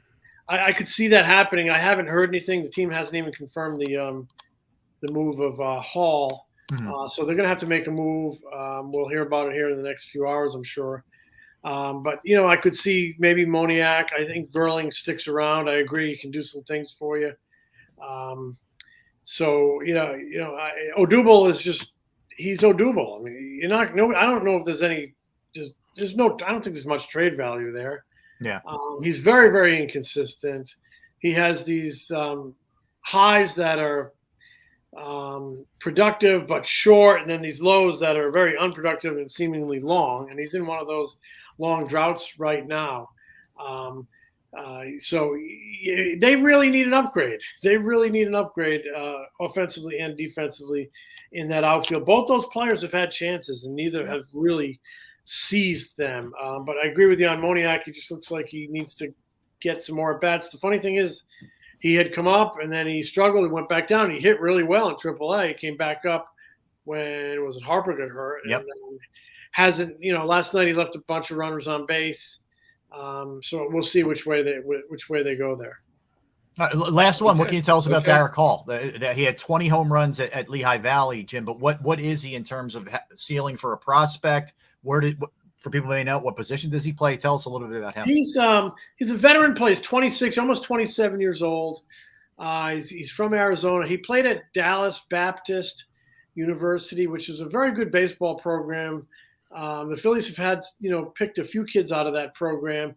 Been around in the system since 2016, and he's always, been an intriguing power bat. Had some good numbers at Lakewood one year. I think he might have been the MVP of that league, and then he had a good season at Reading. The COVID shutdown, I think, hurt him. as he was kind of getting on the map. First baseman, DH type, not a defensive stalwart, but, can get by over there. Kind of a big hulking guy, but he's got himself into good shape over the last couple of years. Hits a fastball, turns on a fastball, as a lot of guys will do. I'm interested to see how he does against big league off-speed stuff. But, there's an old saying, if you hit, they'll find you. If you hit, you're going to get your chance. And that's what's happened here. He's consistently put up good power numbers throughout the course of his years in the system. He's a late-round pick in 16. Now there's a need for a left-handed bat, for some pop in the middle, so you get a chance. But you got to make good on that chance. So very hard-working kid. If you get out to the ballpark and meet him, you'll really like him. Comes from a real baseball family. His grandfather, Bo Hall, is a legendary JUCO coach in Arizona. He's had a couple uncles who have played pro ball. And he's kind of a regular in big league spring training camp the last few years. He's there. He's always in big league camp, plays a lot early when they play the kids before they send him out. And has always done a pretty good job. And I know how badly he wanted this chance and how hard he's worked for it. So I can tell you I'm very, very happy for him. And I just hope he kind of, carpe diem, Amen. Amen. Jimmy, we appreciate it, man. Thanks. We'll continue to check out your work at NBCSportsPhiladelphia.com. You can always find Jim's stuff on his Twitter handle as well, at JSalisburyNBCS. Jim, thanks, man. Hope you get a good little Wawa touch late night. And that's strictly between us, man. You're all right. Good. Yeah, don't tell my wife about the Snickers. That's between us. No. All right, Jim, thanks, man. Appreciate it. All right, so I found this, guys, when I was kind of digging around a little bit on Derek Hall, and I thought, I have to share this with you two because you two will enjoy this or appreciate this, I think, more than anybody. So Matt Gelb, who covers the Phillies for The Athletic, right? So he wasn't this Derek Hall wasn't invited to 2020 summer camp for the Phillies, had nowhere to play. So he went around Arizona and competed in bass fishing tournaments and actually won $944 in one. That's how he made a living for a little period of time. So this guy's like a hero to you guys. We need to get him on the show. Right. As a matter of fact. Yeah, we got to get him on the show, man. And Arizona's got some great bass fishing lakes, man. Our friend Mark McMillan fishes with a guy named Ron Johnson, who's well known in the Arizona area for bass fishing tournaments and stuff like that. So yeah, we got to get this guy. We got to find a way to get this guy on the show, man. Forget talking about baseball. I know. I saw that little gem. I'm like, all right, we got to get him on, man. Hopefully he goes yard tonight. And, we'll make something happen. But we'll see if we get the lineup. We'll pass that along if he's in the lineup. It sounds the way Jim was saying it. He might be in the lineup tonight. Barrett, I think they're looking to avoid throwing Moniak or Herrera out there at all costs tonight, man. It's just my opinion. Yeah. So we'll see how that ends up happening. All right. So when we come back, guys, we are going to pose the question over the last 30 years, Barrett excluded. We have to exclude Barrett. Over the last 30 years, who was the most popular Philadelphia athlete? Not the best player. Oh, my goodness. Most popular over the last 30 years. We will do that when we get back. We see everybody in the comments section. We appreciate you and all the kind words. We will keep it rolling. 2 o'clock, Jimmy Kempski. We'll dive into the dumpster fires of the NFC East with Jimmy coming up at 2 o'clock. Don't go anywhere. Derek Gunn, Barrett Brooks, Rob Ellis here. And I want to tell you about my friends at Pro Action Restoration. Man, if you got a home, you got a business, you got a property, you don't want to experience the pain and inconvenience of a fire, of water damage, of smoke damage, mold damage, whatever. Nobody wants to go through it, but you want to be ready if it does happen. And if it has happened to you and you're not sure what to do, just give Pro Action a call. They are available 24 hours, 7 days a week to assist. I've gone through it personally. It was a Saturday. I called them. They got right over there. They cleaned it up. The price was reasonable. The service was incredible. And I thought, you know what? These would be phenomenal people to work with, and that's for sure. All right, they're licensed, bonded, fully insured. They've been serving the tri-state area for more than 2 decades. Pro Action will work in conjunction with your insurance company. Again, it could be water, it could be fire, it could be smoke damage, mold remediation, you name it. And even if you're not sure, just reach out and get a little consultation off of them. Give them a call, 610-623-3760, 610-623-3760, or you can reach them online at proactionrestoration.com. That's proactionrestoration.com.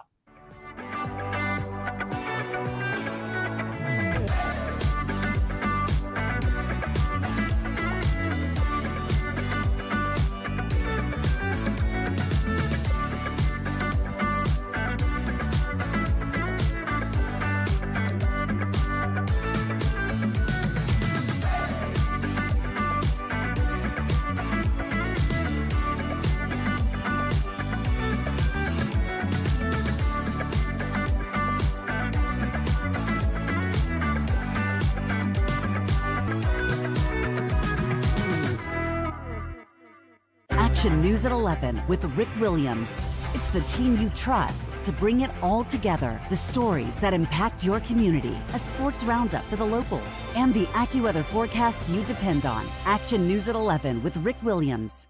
All right, did you know I was the mommy slam dunk champion? Really? Yes, really don't sound so surprised. Let's see it. Oh, you're ready. All right, here we go. Let's hear the crowd. So go to right, I go to left, fake 'em out. Mama go up, mama! She did it. Again? You can't avoid gravity, but United Healthcare can help you avoid financial surprises by helping you compare costs and doctor quality ratings. United Healthcare. Uh-huh.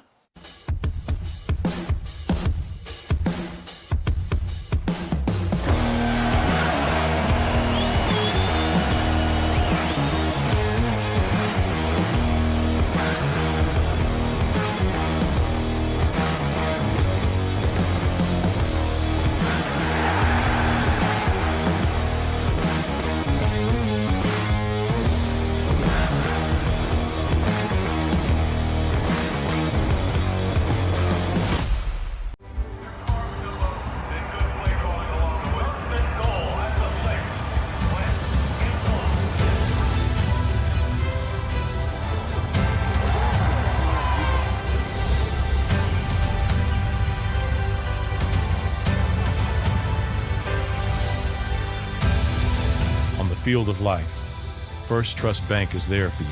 Champions on 3. 1, 2, 3. Because Philadelphia dreams deserve a Philadelphia bank. Go for the midnight dares. Go for the game. Go for the hits. Go for the fans. Go for the win. Go to Ocean Casino Resort. Book your trip at theoceanac.com.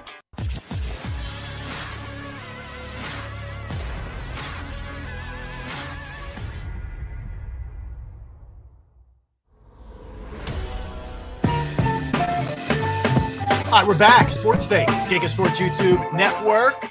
Great hanging out with you as always. Derek Gunn, Barrett Brooks, Rob Ellis on this Wednesday. Reminder, easy for me to say, on Friday we'll be down at Ocean Resort. We can't wait to hang out with the folks down there and have some fun. So if you want to come on out, we'll give you the locale soon, and should be make for a lot of fun on the 4th of July weekend. That's for sure. All right, guys. So mentioned this a little bit earlier. Jason Kelce is bartending at the Ocean Drive in Sea Isle City, New Jersey tonight, this evening, early happy hours. And all the proceeds are going to the Eagles autism research, which they do an amazing job. The Eagles do with the bike ride. And I mean, they literally have a whole staff that just deals with autism issues to do the Eagles in their their front office. And I think it's really cool that Kelce does it. He's done it a couple years running now, and he has a lot of fun with it. And, Jason's not afraid to throw a beer down with you or any of those kind of things. So you love that about him. But anyway, I think we'd all agree he's a pretty popular player in this city, and will go down as one of the all-timers considering the career he's had and the speech at the after the Super Bowl, et cetera, with the Mummers costume on and all that. So with that in mind, thinking of Jason Kelce, and you can say Jason Kelce if you want. That could be the answer. That's perfectly fine. But I'm thinking last 30 years, we'll take it back to 1992, somewhere in that range, just as a random number. Who would you guys say is the most popular athlete in Philadelphia sports? Not the greatest player, okay? It could be one and the same, but most popular, the guy who just connected with the city, connected with the fan base, and is just flat out beloved to this day, even if they're retired or not playing here any longer. As I grab gnats that are flying by, so that's what I'm doing. I'm pulling it like Miyagi with the chopsticks. So anyway, I'll go with first. I'll just throw you the guy I think it is personally. I still think it's Brian Dawkins, and I know he didn't win a championship as a player. He did as an executive. But I would go Brian Dawkins, slight lean over Kelce. I don't want to give all the rest of my list. If you guys don't name them, I'll throw out the first guys that came to mind for me. But I'm going to go Dawkins. He also fits the bill of being a great player, no doubt. But I just think the passion that he brought, that was a really cool time in Eagles history when they really started to turn the page, even though they didn't win it. The longevity, he should have been here a lot longer. And just the way that I think wore his heart on his sleeve really connected with a lot of people around here. So I'll go B-Dog. Whoever wants to take it, jump in. I'll let Barrett go next. Barrett? I'm going to go with a guy that, I mean, he transcends not just here in Philadelphia, but in sports, period. He changed the whole genre, how you look at a basketball player and, how they carried themselves. And he brought in tattoos, braids, and the arm sleeve, it's got to be AI. He didn't just change here in Philadelphia. He changed everywhere. Mm-hmm. You know, how many people started dressing like AI as they're playing? It used to be everybody was dressing like Mike. Right. The baggy shorts and everything else. What's his name? Bubba Chuck. Bubba Chuck. Bubba Chuck comes in and changes the whole genre on how basketball used to be straight-laced basketball players wearing suits to the games and everything. Here he is going to shop at Tory's, a big and tall man store, and I can't find a 4X because his little ass is in it. You know what I mean? He's so yeah, I have to say AI. You talk about the hip hop culture. He brought it into absolutely the league. And you talk about you look at the best quotes ever. You have Jason Kelsey, of course, he's up here. But then you go next with practice. You talking about practice? Yep. He took it to another level. You know what I'm saying? So I'm going to say AI. Look, great answer. First of all, great answer. How about you, Derek? Man, Dawkins. It's tough, right? This is not easy. Do I just when we discussed this at 11 a.m., I immediately put down 11 names on a list just off the top of my head. Okay. And both Dawkins and AI are on that list. Yep. And you both have incredible arguments, and they're not wrong arguments. I went Chase Utley. Wow, and the reason being, when Chase Utley came to Philadelphia, Chase Utley could do no wrong. Even on a bad day, people would make excuses for Chase Utley, and I've never seen that before. And then when they won the World Series and he got to the podium at the speech, when they got to the baseball field, and he dropped that F-bomb and everybody's carrying it live on their local TV stations, Chase Utley didn't get chastised for dropping the F-bomb. He was applauded for dropping the F-bomb. Yep. And if you look at the day after, nobody in the newspapers chastised him. Nobody said, hey, there were kids watching this. You got to be careful what you're saying. Everybody put Chase Utley on an even different pedestal after his speech. Now, his speech was nowhere near legendary like a Jason Kelsey. But the fact that even in a moment like that, when you know beyond a shadow of a doubt, there's certain words you don't let slip out of your mouth. And, of course, he didn't care. He spoke with emotion and passion, and that F-bomb was part of his speech. It brought the house down. And I'm thinking, I don't know if there's another athlete that would have got away with something like that as easily as a Chase Utley. I would agree with that. A lot of other people would have taken heat. A lot of other people. And I also agree, the common refrain with all three guys that we named were effort, right? I mean, AI gave you, when he was on the floor, man, he would take a beating and just keep getting up. And it was crazy. Little man against trees. Dawkins, was there ever a second you didn't question how hard the guy went? Ever. Right. Never, ever, ever. Same thing with Utley. Every second he was on the field, he was either, busting it out of the box, taking a guy out at second base, which you can't do now, but you could do it back then, right? Forget it. The guy scored from first on a play in the infield in Atlanta when Harry Callahan, Chase Utley, you are the man. All of that. There was never a second. So I think that's the common thread here is effort for sure with all guys. And let's face it, man, all three of those guys performed at a very high level, man, and all delivered. A guy we're not talking about, he brought the championship here. Nick Foles. Nick Foles will never pay for food ever in the city of Philadelphia. No. In his life, he'll never pay for another meal. Great answer. No, I'm sorry, I didn't mean to cut you off, Barrett. I just think I agree. I concur. It was, and he's a short-lived guy, right? Yep. It's not like these guys who were around for a long time. It was the ultimate, just like, meteor going up, man. He just, I've never seen anything like it. You guys remember how when he took over for Wentz, the first couple games were shaky. Yeah, it wasn't. People thought the season was over. Yeah. Raiders game, Giants game. Giants. Yeah, he was not. LSU, And then wasn't it? yeah, and then to the staff's credit, Reich and DiFilippo and Doug, and certainly Doug too. But they said, you know what? Let's go back to what worked best for him when he was with Chip, and let's incorporate some of that, and let's get him in his comfort zone here. Forget about what we're running. Well, this he's in isn't the Hall of Fame. Huh? He's in the Hall of Fame. Incredible, right? So he goes, and really, if you look at it, even the Atlanta game, he wasn't great, which was the first playoff game. But man, he got hot in the NFC Championship game. Yeah, he did. And then it was the ultimate taking on the when you're in the ring with the GOAT and you're going toe for toe with the GOAT, and you're not even, a lot of guys would have been intimidated in that big setting. Not Nick Foles. Not him. No. He's going toe to toe with the GOAT.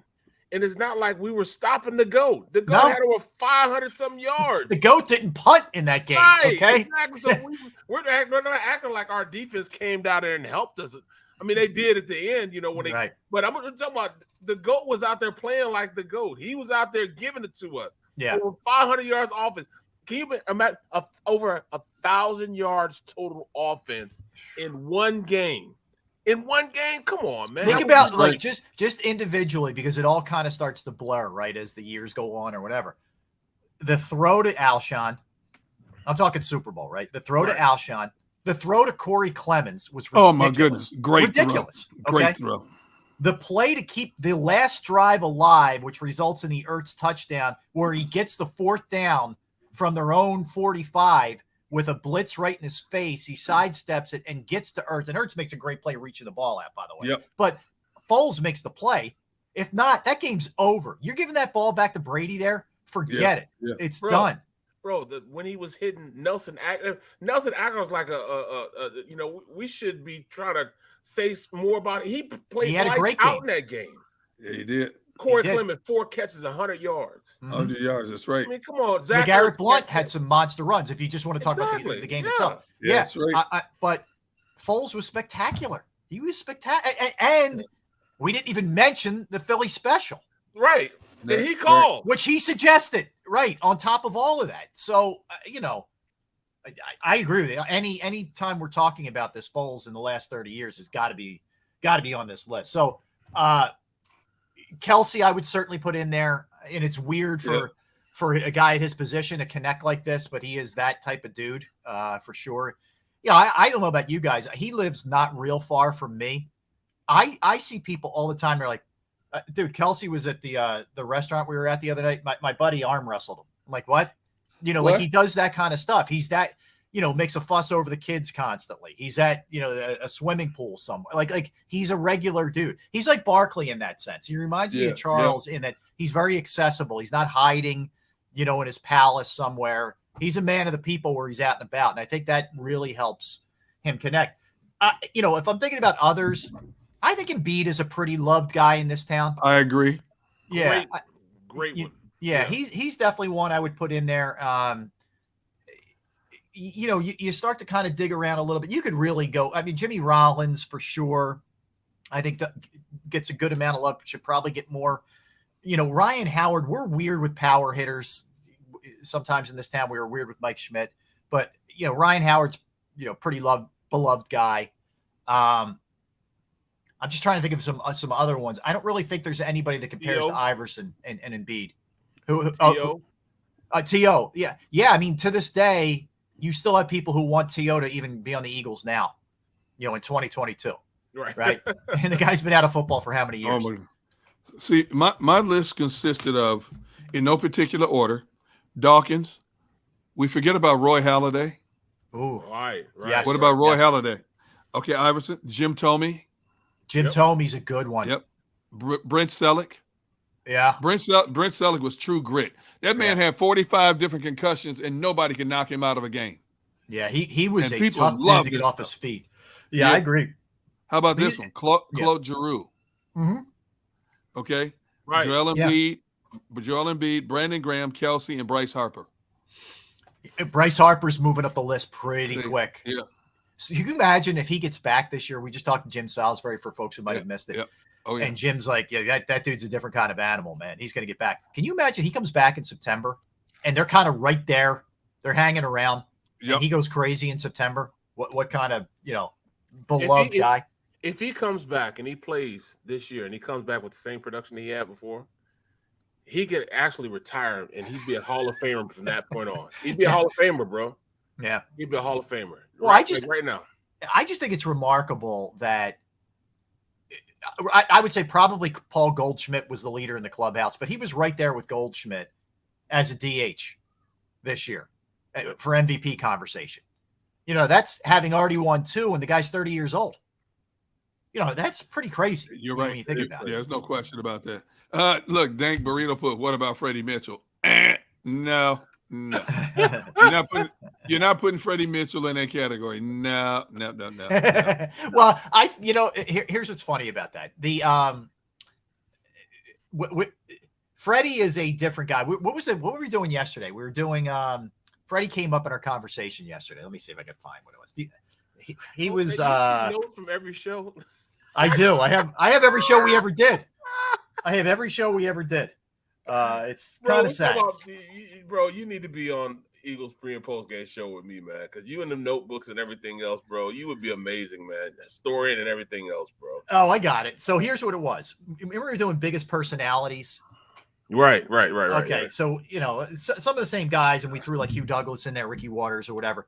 Freddie Mitchell was a big personality. His play didn't back it up. Right. But he was a big personality. But he was also his own worst enemy. Agreed. Freddie couldn't stop talking about himself and pointing fingers. Derek, you were there, and you covered that team like a blanket. Okay, when they went to the Super Bowl 39, you were unbelievable, an unbelievable reporter for that team. I was around it a lot too. I was there as a field producer and whatever, not to the extent you were. When we were down there in Jacksonville, and he came out and said, "I got something for you," 3-7, talking about Rodney Harrison. Yeah, to a man. Each one of those guys, including Big Red, wanted to wring his neck. Like, dude, you're really gonna poke that lion, Rodney Harrison. Like, I'm telling you, I've talked to Ike about this, and they were like, Ike Reese, and they were like, really, dude? Like, what are you doing to us here, man? You want to stir a hornet's nest? Yes. My favorite Freddie line was when he said, "I want to thank my hands for being great." I fell out the floor. I was dying laughing. That was a great line. I mean, you got to give him that. He was so serious, though. That's the messed up part about it. He was so serious that he didn't mean that to be a joke. He was like seriously, wanted people to thank him for that. It's right. Hey, Barrett. It's Barrett, true. Why are you calling me right now, Barrett? Oh no, not on purpose. Was it a butt dial? No, I'm just butt trying dial to. I'm trying to see if I can download stuff on my phone, man. Your conversation it's coming in different, like it says message. It's not going through whatever you guys have texted me the past couple of minutes or past half an hour. It's not coming through. It's like coming in as individual messages. I'm trying to figure out what's going on. Let me guess. You got that Android phone? Derek, why you always got to get personal, bro? I'm just asking. Why can't I not ask you a question without you getting offended? I just asked you. See, I don't have that problem with an iPhone. I'm just asking you. Yeah, I'm the green mark or the blue mark or whatever it is. Okay, all right. I'm just checking. If you get an iPhone family, you wouldn't have this problem. All right. Lastly, this is a good one, and I think Jeremiah brings this up, and this is a name that we probably all should have had, right? Okay. Charles Barkley. Oh yeah. Oh. I am a huge. I can't be a bigger Barkley fan than I am. I agree. And I don't blame him. We're going way back. We're actually going back 30 years now when he left. But they put so much garbage around him that he got to the point finally where he was like, "Trade me, dude." Like that's really. I'm out. I'm out. Now it turned out to be a terrible trade. Jimmy Lynam was the GM at the time, and I love Jimmy, but it's one of the worst trades in Philadelphia sports history.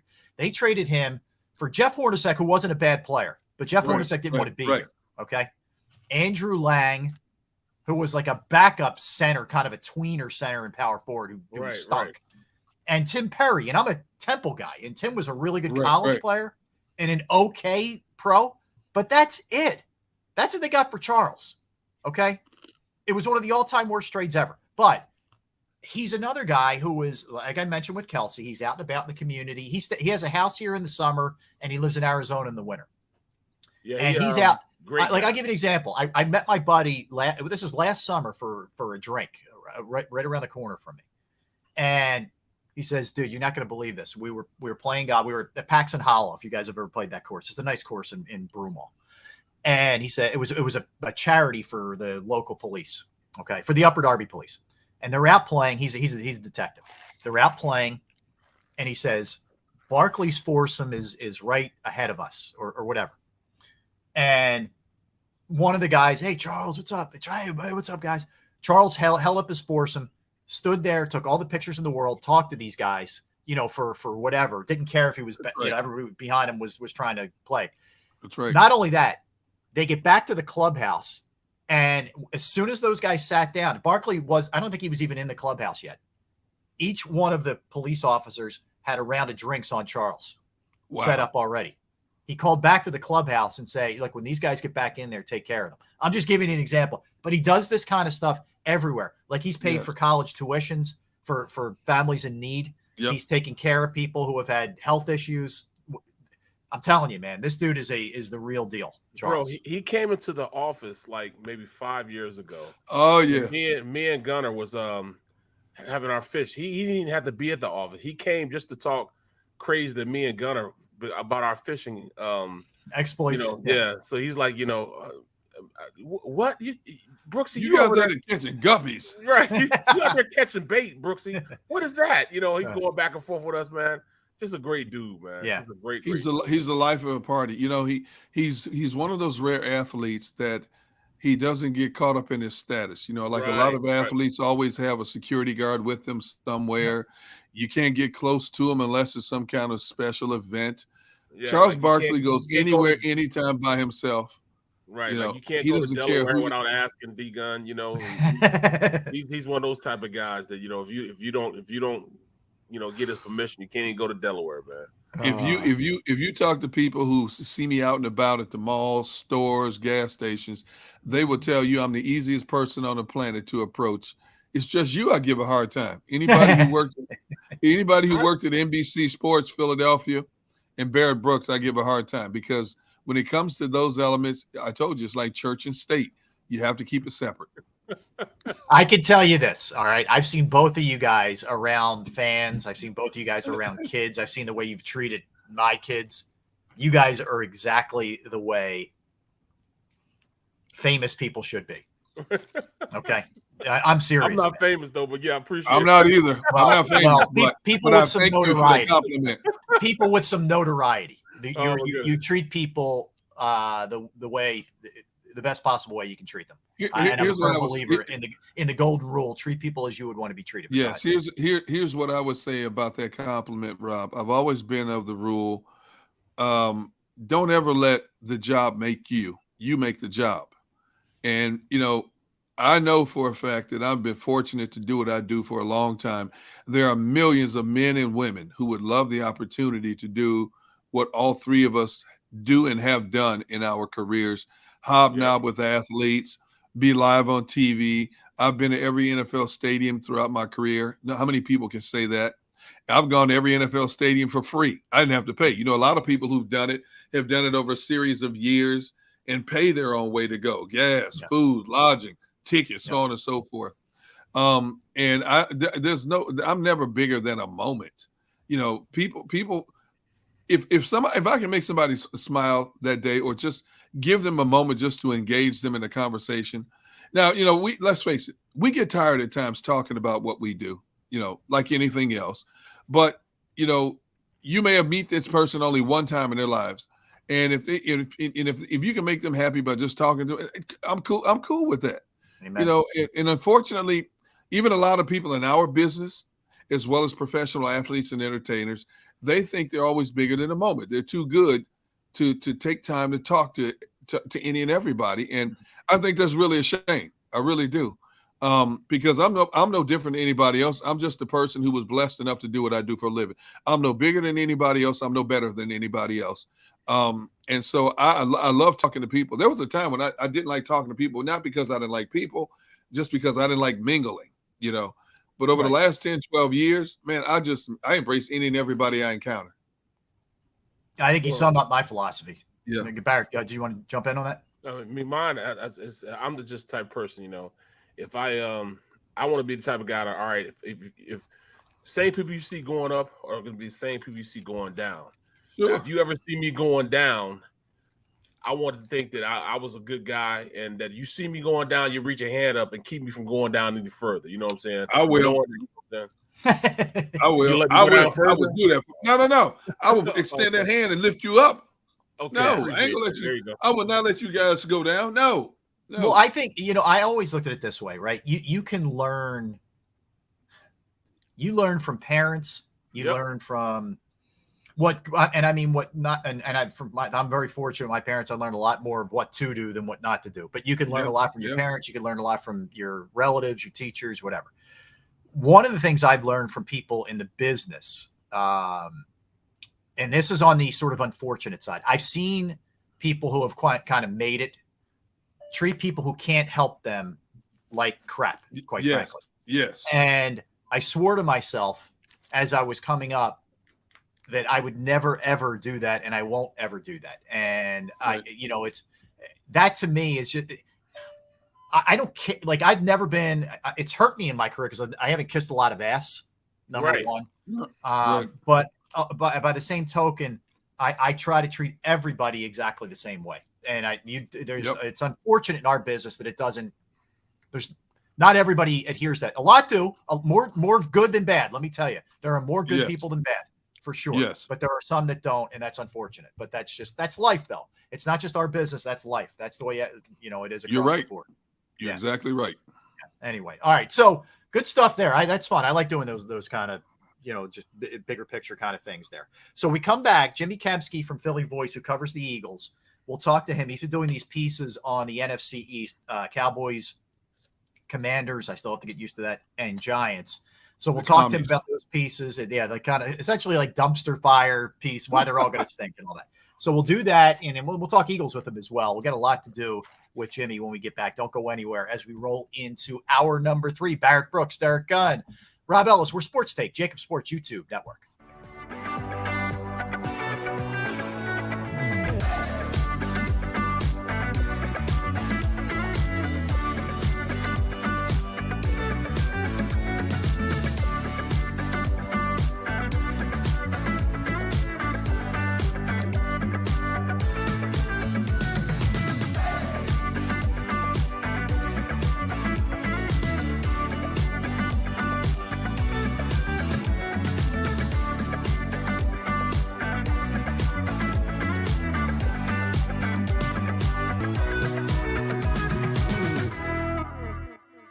Action News at 11 with Rick Williams. It's the team you trust to bring it all together. The stories that impact your community, a sports roundup for the locals, and the AccuWeather forecast you depend on. Action News at 11 with Rick Williams.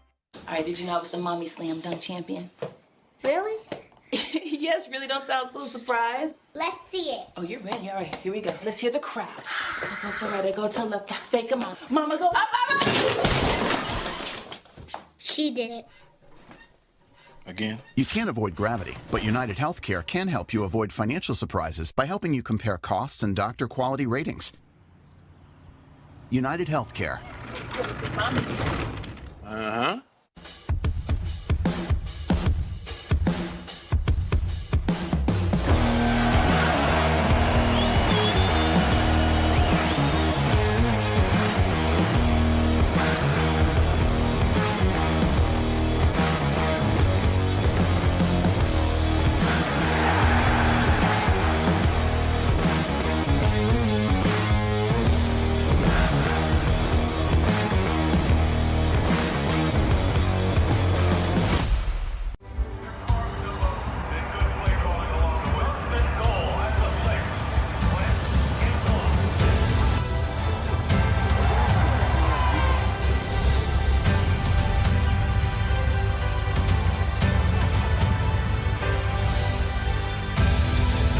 Field of life, First Trust Bank is there for you.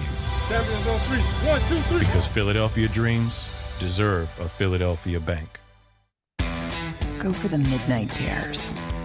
Go for the game. Go for the hits. Go for the fans. Go for the win. Go to Ocean Casino Resort. Book your trip at theoceanac.com.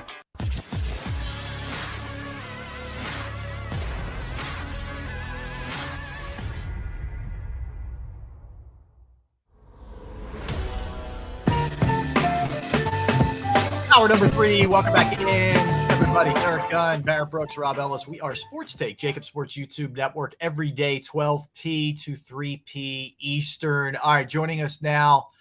I need to be Jimmy's agent. As much as I promote these dumpster fire pieces because I freaking love them. But Jimmy Kempski from Philly Voice, Eagles writer. You can follow him on Twitter at Jimmy Kempski.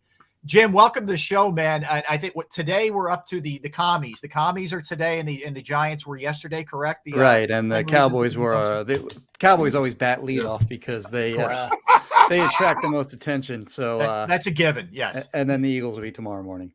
Oh, you're going to do the Eagle? Why the Eagles? Oh, for sure. Yeah, I do the Eagles every year. In fact, I try to go harder on them than the other three. Okay.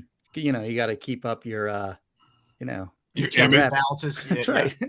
Well, let me start with this. How much pushback? Because we think, it used to be, if you wrote back in the real newspaper days, if you wrote in Philadelphia, it didn't really, get around the world and the country like it used to. Now everything's, national and global and all that. How much pushback do you get from the opposing fan base when you write one of these? Do the Cowboys fans lose their minds? I've been doing them for almost 10 years, I think now. Originally they got a lot of pushback. Well, when they started getting popular, when they started getting a little bit more widely read, I'd get a ton of pushback. In fact, at the end of the series every year, I publish the funniest emails that I get from the series in its own article. Yeah. And those are usually pretty entertaining, but they've been fewer and far between the last, I'd say 2-3 years or whatever, but also this year with the Giants and Washington in particular. I had people just saying, yeah, that's pretty much right. I agree. They're fans? Yeah, they're basically just, I agree with everything you said. So those were a little easier to Washington was a little difficult, but the Cowboys one wasn't as hard to write as I come up with 10, legit things to, kind of knock them for. It was easier than I thought it was going to be for them. But to answer your question, yeah, I don't get as much of it as I did, 4, 5, 6 years ago or whatever, but I still do get plenty of people that don't like them. I got you. That's awesome. Well, all right, let's start with the Cowboys then, just because why not? They are the leadoff team. Give us some reasons, dumpster fire, might be a bit of a stretch, but give us some reasons why they could be down this year than they were the last couple. Yeah, so they got worse this offseason. I mean, they had a rough offseason in terms of the players they lost. They had to dump Amari Cooper's. They had to dump because of his money. They're actually kind of lucky that they found a trade partner in the Browns, but, for the quality of player that he is, and he's the most productive receiver that they've had since they traded for him 3.5 years ago. They got a 5th round pick in return for him. So they traded him for essentially 50 cents on the dollar. And now you have left at wide receiver CeeDee Lamb, and you have Michael Gallup, who is coming off an ACL tear. He probably won't even be ready for the start of the season. And whenever he is ready, probably won't be 100%. So you looked at last year, like going into the season, you'd look at their wide receiving core and you go, I don't know how we're going to cover those 3 guys, Lamb, Gallup, and Cooper. Now they're not anywhere near scary. Their offensive line isn't as good anymore, in my opinion. Tyron Smith is basically late stage Jason Peters at this point, where he missed, I think, 6 games last year. He missed 14 games the year before that. And then he missed 3 games in each of the 4 seasons before that. So he's missed 32 games over the last 6 seasons. And, his career is clearly in decline. Zach Martin's still a really, really good player, but he's getting up there in age. They lost La'el Collins. They lost their left guard, Connor Williams. They drafted a guy in the first round out of Tulsa who is really talented, raw, but talented. And he had a penalty machine too, right? 14 penalties, I think it was. Either 14 or 16 penalties at Tulsa, like in the AAC. Oof. And now, he's going to be in the NFC East where he's facing guys like Jonathan Allen and Leonard Williams and, all the great defensive tackles that the Eagles have on a week-to-week basis. Now he's got to learn a new position because he's a tackle at Tulsa. And then whenever Tyron Smith gets hurt, what are they going to? They're going to ask him to bump back out to left tackle when he's been repping at left guard all off season. So then there's that one more thing on the Cowboys.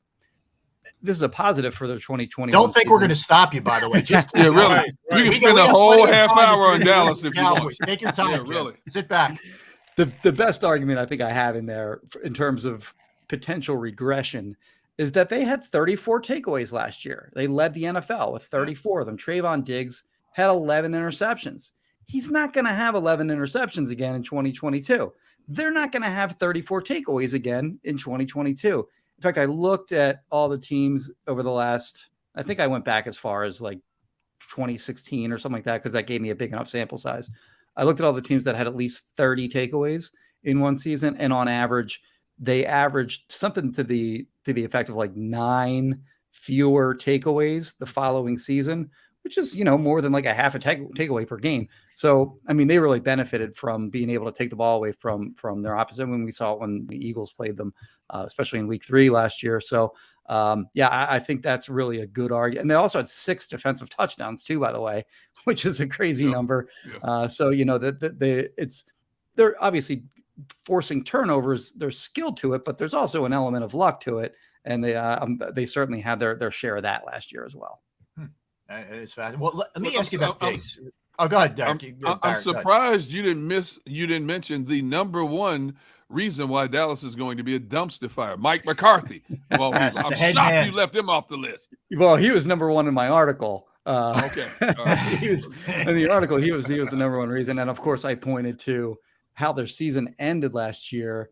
I mean, they've had some. If you're a Cowboys hater, they have had some delicious failures over the last 5-10 years. Delicious failures. I like that. But that Dak, it wasn't a QB, it was a QB draw. It's the greatest. When they had 14 seconds or whatever it was. When he started running, I remember watching that game in my hotel room in Tampa and saying, like, this game's over. There's no way they're getting this snap off. And then sure enough, they didn't. Who called this? I'm like, who called this? Oh, okay. My fault. We were in a commercial break. I was doing the post-game show with Dan Klecko. Okay. And as soon as the play, same thing, Jim. As soon as the play began, Klecko and I just look at each other like, wait, 5-4. Like, there's no chance here. It was glorious the way that ended. It was so Cowboys and so McCarthy-esque. It was a beauty. It was a thing of beauty. It really was. Yeah, I actually replay it in the house sometimes just for kicks. I remember cackling in my hotel room, and I was in Tampa for the Eagles Buccaneers loss. Right. Obviously, it was the same day. It was just the Cowboys Niners game was later that day, and I remember cracking up laughing in my. I can't believe the play call. And also, what I love about that call too is if they get the snap, if they get the spike off, what's their chance of winning at that point? Because they're still at like the 25 yard line, something like that. Yeah. What's the chance they score in the next play? 3-4%, something like that. Yeah. So their fans act like they gotten that spike off. They're going to the Super Bowl. And we see that in Philly all the time too, like with the quadruple doink by Kawhi Leonard. Oh, he misses that. We're gonna win the championship. Yeah. Forget that you got to beat them in overtime, and then you got to beat the Bucks and the Warriors. And same thing with the Eagles. Alshon Jeffrey has the ball go through his hands and into the hands of Marshawn Lattimore. Oh, if he makes that catch, they're winning the Super Bowl again. Yeah. No. Yeah. It doesn't mean that at all. Go ahead, Barry. Well, I'm just saying, man, looking at Dallas, looking at, their defense, I mean, they lost a lot with Randy Gregory and his ability to rush the passer. I thought Leighton Vander Esch was getting, I thought he was a little hurt last year. That's why that might just be who he is, now, just aged like that. So even that defense, he's Micah Parsons is not going to sneak up on anybody now. Right. They know him now. So to think that he put out there that he's going to have at the very least 15 sacks next year. Ooh. He said that. He said the very least I'm going to have 15 sacks next year at the very least. He might. On now. No, you got offensive linemen out there. That's not happening. That's one thing that's not happening. Anybody else can beat me for a sack. Lawrence can beat me for a sack, but there's no way Michael Parsons from this point on is going to beat me for a sack. And that's just how these older guys are going to think about it, man. Watch what I tell you. Well, on your Vander Esch point, the rest of the NFL agrees because he signed a 1-year deal for like $2 million or something Right. like that to go Right. back to the Cowboys. Yeah, So really. that and then their defensive tackles are weak. They're weak up the middle, and then Lawrence and Parsons, to be determined what Parsons' role will even be. I mean, he's a linebacker first and foremost. He filled in as an edge rusher because they had so many injuries last year, particularly with Lawrence. But one maybe thing that you can look at, Lawrence's production has been terrible. Not terrible, but it hasn't been up to where he signed a huge contract, like 5 years, 100-something million a few years ago. A lot of shutting down last year. Being put it on him last year. And his sack production, I think there was like 50-something players that have more sacks than him since he signed that contract across the league. So maybe the emergence of Parsons and the extra attention that Parsons is going to get, maybe that opens up a little something for Lawrence. But yeah, you're right. Like I kind of look at the roster the same way that I looked at their rosters around like the Romo, DeMarcus Ware, Des Bryant years, where they had, some star players at the top. Like in this case, Parsons and Trayvon Diggs. And, on offense, you can maybe throw CeeDee Lamb in that mix, Dak Prescott. But then once you get past those guys, it's a lot of just, it's just a lot of kind of, average starters and not a lot of depth. So they remind me, it's sort of how they build their roster. It reminds me of like what they were 10 years ago. Interesting. All right, so let's move on. We'll do Giants next. You want to do Giants next? Sure. All right. I mean, take a pick. Yeah, I mean, it is so much. This is like fish in a barrel, man. This is like, it's glorious. But what I can't get past here with them, as much as Derek and Barrett bring up Mike McCarthy for the Cowboys, no doubt, I can't get past Daniel Jones. I just don't buy Daniel Jones. Flat out don't buy it. And I think Dable actually eventually will be a good coach for them, but not right now with that guy quarterbacking. Where do you stand on the Giants, and what were your that's certainly fair. I mean, he's been a turnover machine since he entered the league. He actually started out last season on the right track. His first 4 games, I think he had like 4 touchdowns, 1 interception. He ran for a couple touchdowns. He was averaging almost 300 passing yards per game. I think his QB rating was up around 100. And then he fell off after that. Like his QB rating, not that that's a great measure, but like during the rest of his games, it was like 75 or something like that. And their offensive line has been awful for, a really long time. Their wide receivers were often injured last year. Kadarius Toney had, sort of a roller coaster season for them last year. Kenny Galladay was hurt. Kenny Galladay had 0 touchdowns. Yeah, he's miserable there too. He had 0. He and Kadarius Toney combined for 0 touchdowns. They had their wide receivers, like all of them, had 6 touchdowns combined last season. So, that just goes to show you what kind of offense they have. The one thing I will say for Jones is at least their offense was semi-functional when he was playing. Yeah. When he got hurt and they were throwing Mike Glennon and Jake Fromm out there, they were just we saw it. Like we saw it here. They didn't look like a professional offense. The Week 18 game, Joe Judge is running 2 consecutive QB sneaks from inside his own 5-yard line to make. We ate him up. That's right. That's right. That's right. You're right. We ate him up. I forgot about that. Daniel Jones. They've even the owner John Mara even said this offseason, we've done everything possible to screw this kid up. And they're right. Like they haven't given him any support in terms of offensive line, coaching stability, wide receiving talent. I guess the talent has been there, but they haven't been able to stay on the field. Right. So I don't know. We'll see what Dable can do with him. Dable's hanging his hat on Josh Allen, helping develop him into the elite talent that he's become.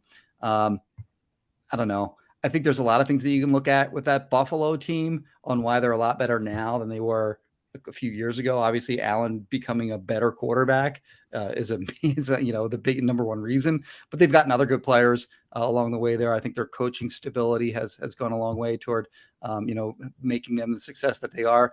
So the idea that Dable's going to come in here come to the Giants and they're going to turn into the Buffalo Bills all of a sudden, I don't think it's quite that easy. Daniel Jones, by the way, they declined his 5th-year option for 2023. So this is the last year he's under contract there. It'll be interesting to see what happens if he is actually decent in 2022, but it's more likely than not they're going to be looking for a new quarterback next offseason. Where are they in other areas, like defensively? We obviously focus on Jones, but I mean Saquon's trying to, I guess, come back or whatever we want to call it from some down years with injuries and whatnot. Just other areas where. Yeah, so their focus during the offseason was to make their offensive line functional. In free agency they signed Mark Lewinsky, right guard. They signed the center from Buffalo, John Feliciano, which makes sense. Dable probably just wanted one guy in there that knew his offense, and that makes sense at the center position. So, all right, those guys are both they're both 30 years old, so they're not like building blocks or anything like that, but they'll help them become functional immediately. Then in the draft, they take Evan Neal, so he's going to start at right tackle. They have Andrew Thomas already, who they took 4th overall a few years ago. He struggled as a rookie; he was a little better last year. And then they also drafted a couple offensive linemen from North Carolina. One of them is Joshua Izudu. I'm not that into college football that I know that I can give you a scouting report on him so much. But he's a 3rd rounder, and he's expected to start at left guard. So they have new faces there, which is better than the old terrible faces. But they're also going to have zero continuity along that offensive line, which is a big deal in the NFL. And then they also drafted Kayvon Thibodeau, 5th overall, the pass rusher from Oregon. So maybe he'll give their defense a little bit more juice. Their linebackers, they've kind of been a trouble spot for them over the years. I think that'll remain the same. And then at corner, they're really so they have Adoree Jackson, who they signed in free agency last year. He's fine as a starting quarterback. I don't think he's a CB1 by any stretch. Like, he's not going to trail opposing receivers all year and be expected to shut them down. Right. All of their other corners combined, I think it was either 6 or 8 combined career starts. So like they're really inexperienced on the back end back there. So it's going to be a bad team again. The one thing, if I'm a Giants fan, I'm looking at that team. It's like, okay, well, at least maybe we'll be bad enough where we can draft Bryce Young or the kid from Ohio State whose name is escaping. CJ Stroud. Yep. Stroud. Thank you. Yep. But the problem with them is there are so many really bad teams, particularly in the NFC. You got the Seahawks, like with Drew Lock and Geno Smith competing for that job. You have the Falcons, who are going to be terrible. You have the Panthers, who are going to be terrible. Then you got 5 teams that have 2 first-round picks who could all potentially use a quarterback next year. Texans, Eagles, Lions, Dolphins. Who am I missing? Whatever. There's a 5th one. They all need quarterbacks. So maybe some of them might need quarterbacks. They're going to have maneuverability to move up in the draft to potentially jump the Giants if they don't land like the number 1, 2, like 1, 2, 3 overall pick. So they're kind of in a position where they might have improved enough where they won't be able to be in a great spot to get an elite quarterback. Yeah, the worst place you could be, right? Yeah, that kind of purgatory area. No question about it. All right, let's jump to Washington. We were saying this earlier, Jim.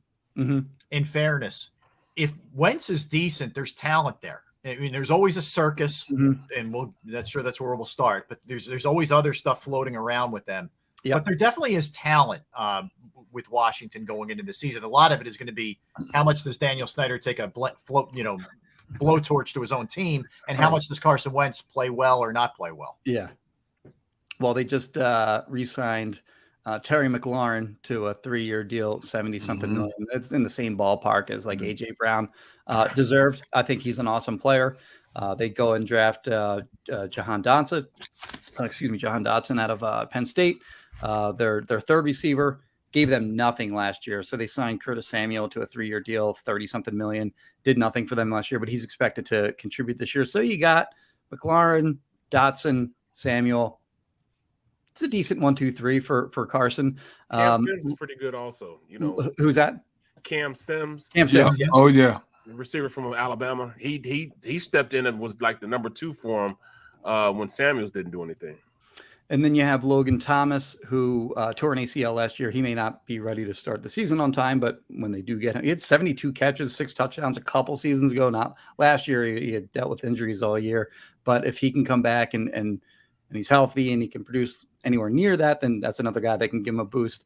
Offensive line took a little bit of a hit because they lost Scherf Brandon Scherf in free agency to the Jaguars. So that's maybe a little problem area. Defensively, I think a big, like I mentioned, Thomas. I mean, defensively, they have Chase Young, who also tore an ACL last year. He may not be ready to start the year on time. We'll see on him. But, you look at just their starting front four on that defensive line. You got Chase Young. You got Jonathan Allen, who I think is awesome, by the way. Yeah, he is. Deron Payne and He's also awesome. So if those four guys, I mean, they're like top three in my opinion, just in terms of starting front four in the NFL. Those four guys are really good. Their linebackers are terrible, so that's their big problem area. In the secondary, I think their corners are good enough with William Jackson and Kyle Fuller. So I mean, you're right. It is. They do have talent on that roster. I don't think Carson is in a better situation there than he was in Indianapolis a season ago. I think this is a downgrade for him. But that's not a team that's on the same level as like the Giants, for example. Right. Makes sense. My biggest fear with this Washington team is I don't expect them to win the division, but I do expect them, if they stay healthy, because you're right, they got some key injuries they're going to have to overcome. They can upset the apple cart in a lot of ways in the NFC if they can put it all together. I mean, this is a team. My biggest question is, will these guys play for Jack Del Rio on defense after the comment he made? Right. Okay. Jonathan Allen said, I don't care what he says as long as he coaches us right. Yeah, okay.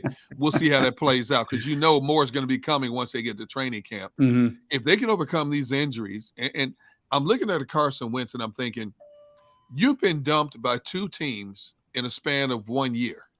In a 12-month period, you've been dumped by two teams. So there has to be some truth behind the fact that you are the problem and not the teams that are the problem.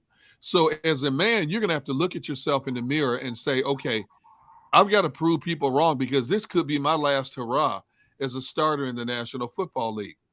Now, I do believe when he plays his game, Carson Wentz can play an upper-level game in the National Football League. He's got some weapons. They've got a decent running game.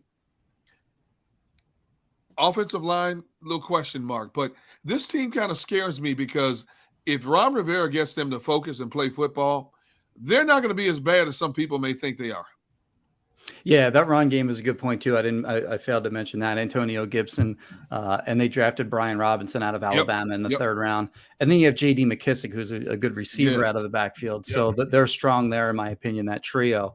I did want to piggyback off your Jack Del Rio point.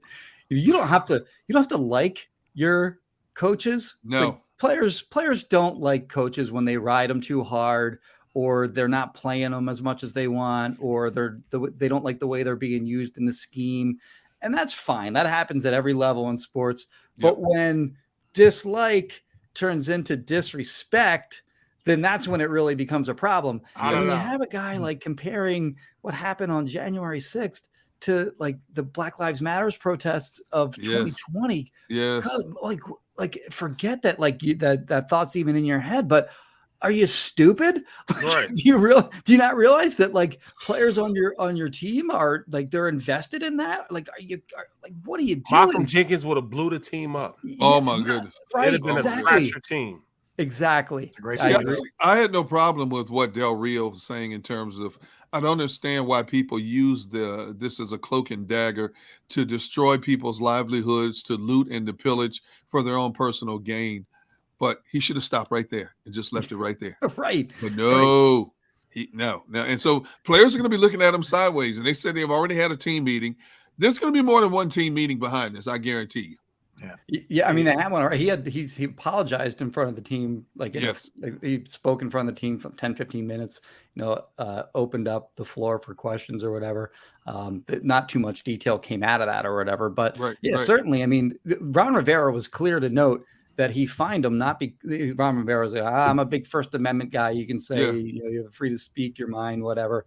But I fined him because it became a distraction to our football team. So we already know that players were really pissed off about it, or else he wouldn't have fined $100,000. No doubt. No question about it. Well, let's go fair and balanced then, Jim. Why are the Eagles going to be a dumpster fire? What are the biggest concerns? Here we go. So I haven't written that one yet. Give us a teaser. I've written a couple bullet points, but So, I mean, I think that the two obvious first things that you look at are, the quarterback and the defensive coordinator. The defensive coordinator, they had 5 quarterbacks against them throw for over 80% last year. And then if there's any decent quarterback that they faced, they got torn apart. And I remember, those 5 quarterbacks, they faced all those guys in their first 9 games. After those 9 games, they faced a lot of crap. I mean, you're talking about guys like Garrett Gilbert, and Jake Brennan and Fromm and Heineke and who was the Saints quarterback? Was that it was Taysom Hill. It wasn't Hill. No, it wasn't. It was the other guy. It was the guy. He's bounced around out of Northwestern. Simeon.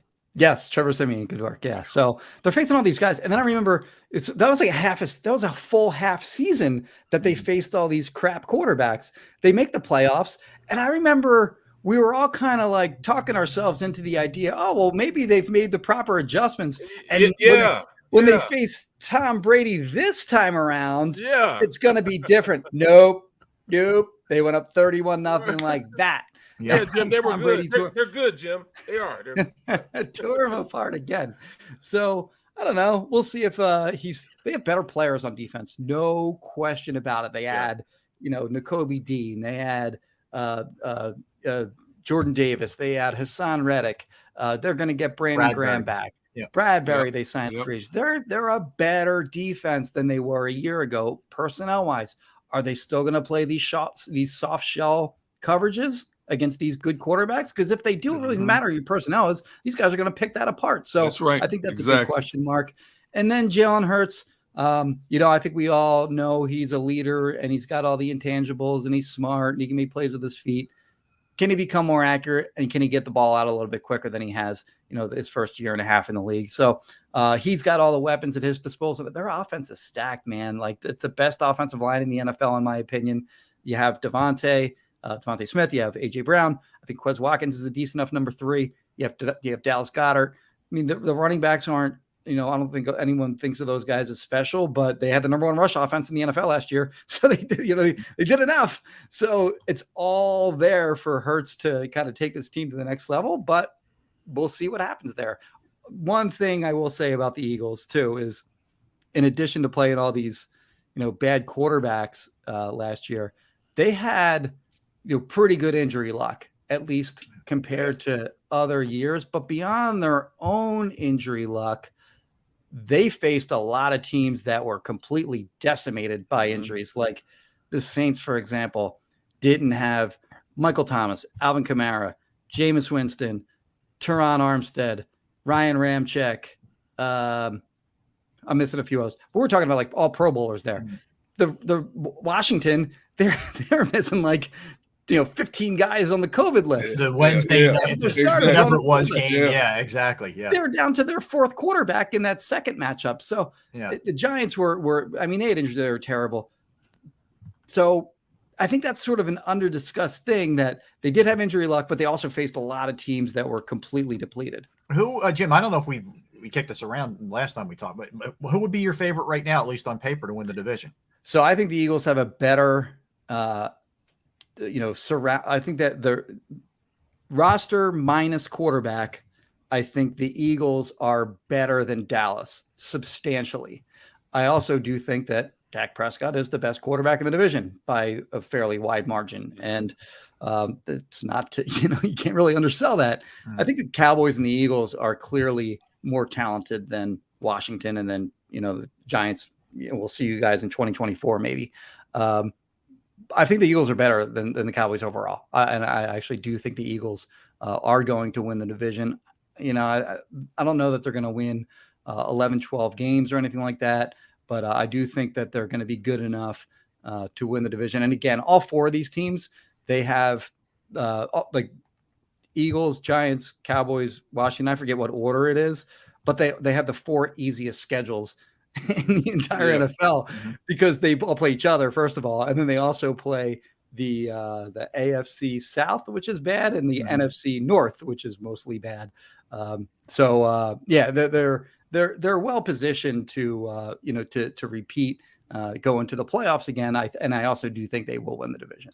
You can follow him at Jimmy Kempski on Twitter and, of course, PhillyVoice.com. So the when's the Eagles dumpster fire coming out? Tomorrow morning. Tomorrow. So you're cracking. I can't wait to see the comments behind this. That's where it's going to get forward fun. to this, man. They're going to run you out of town again.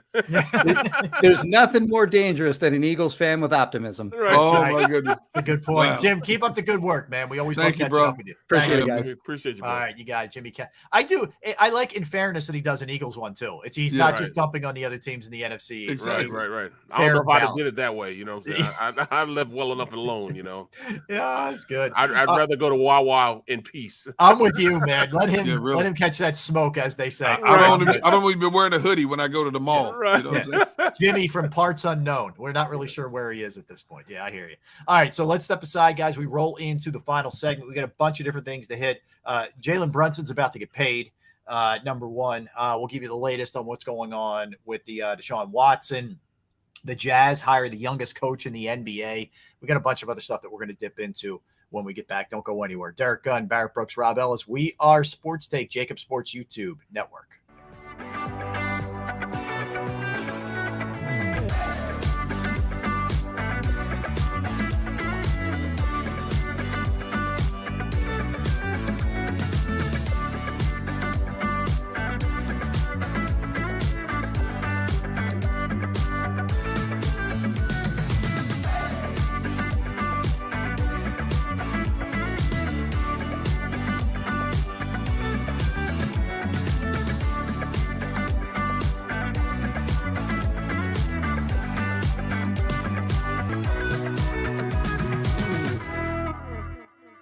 Action News at 11 with Rick Williams. It's the team you trust to bring it all together. The stories that impact your community, a sports roundup for the locals, and the AccuWeather forecast you depend on. Action News at 11 with Rick Williams.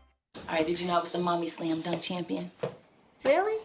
Yes, really, don't sound so surprised. Let's see it. Oh, you're ready. All right, here we go. Let's hear the crowd. So go to right, I go to left, fake 'em out. Mama, go up,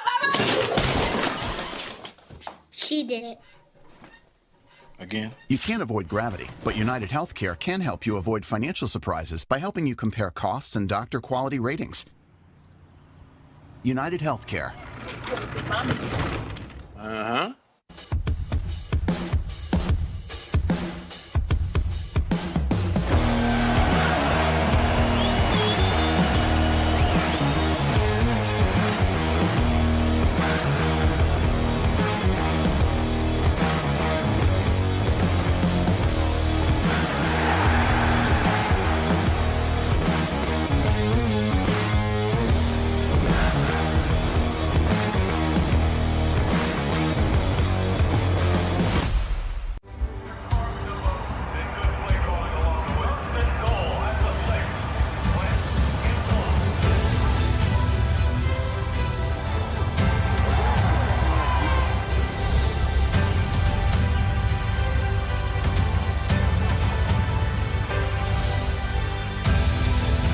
Field of life, First Trust Bank is there for you. Champions on three. 1, 2, 3. Because Philadelphia dreams deserve a Philadelphia bank. Go for the midnight dares. Go for the game. Go for the hits. Go for the fans. Go for the win. Go to Ocean Casino Resort. Book your trip at theoceanac.com.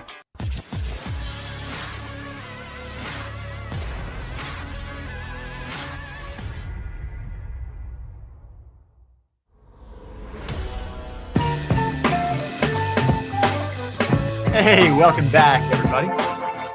Barrett Brooks, a chair, and myself, Rob Ellis. We are Sports Take, JAKIB Sports YouTube Network.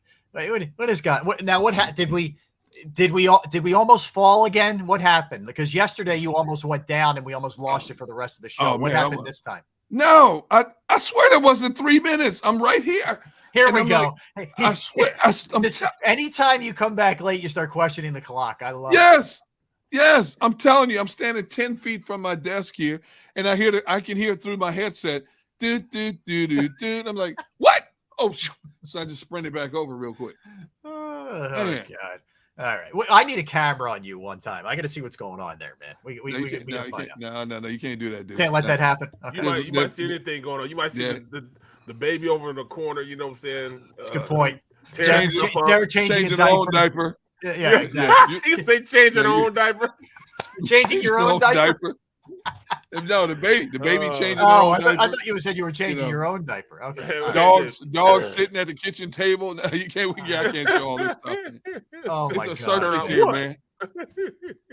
All right, so let's start with this one. The Knicks are basically preparing to make a monster offer for Jalen Brunson. They're trading away parts left and right just to try and, gather more money and be ready. So what it looks like he's going to get is in the neighborhood of 4 years, 110 million. They've cleared up about 19 million in cap space. So the backstory to all this is Leon Rose, who's a Cherry Hill guy, he's a local guy, is their GM, essentially their VP or GM, whatever you want to call it. He represented Jalen in the early part of his career because he used to be an agent. Jalen's dad, Rick, was hired by the Knicks just recently. He was the head coach at Camden High School. Rick was. Remember, he played a long time in the NBA, played at Temple. Yep. Excuse me. He's one of the assistants now. So all this kind of makes sense.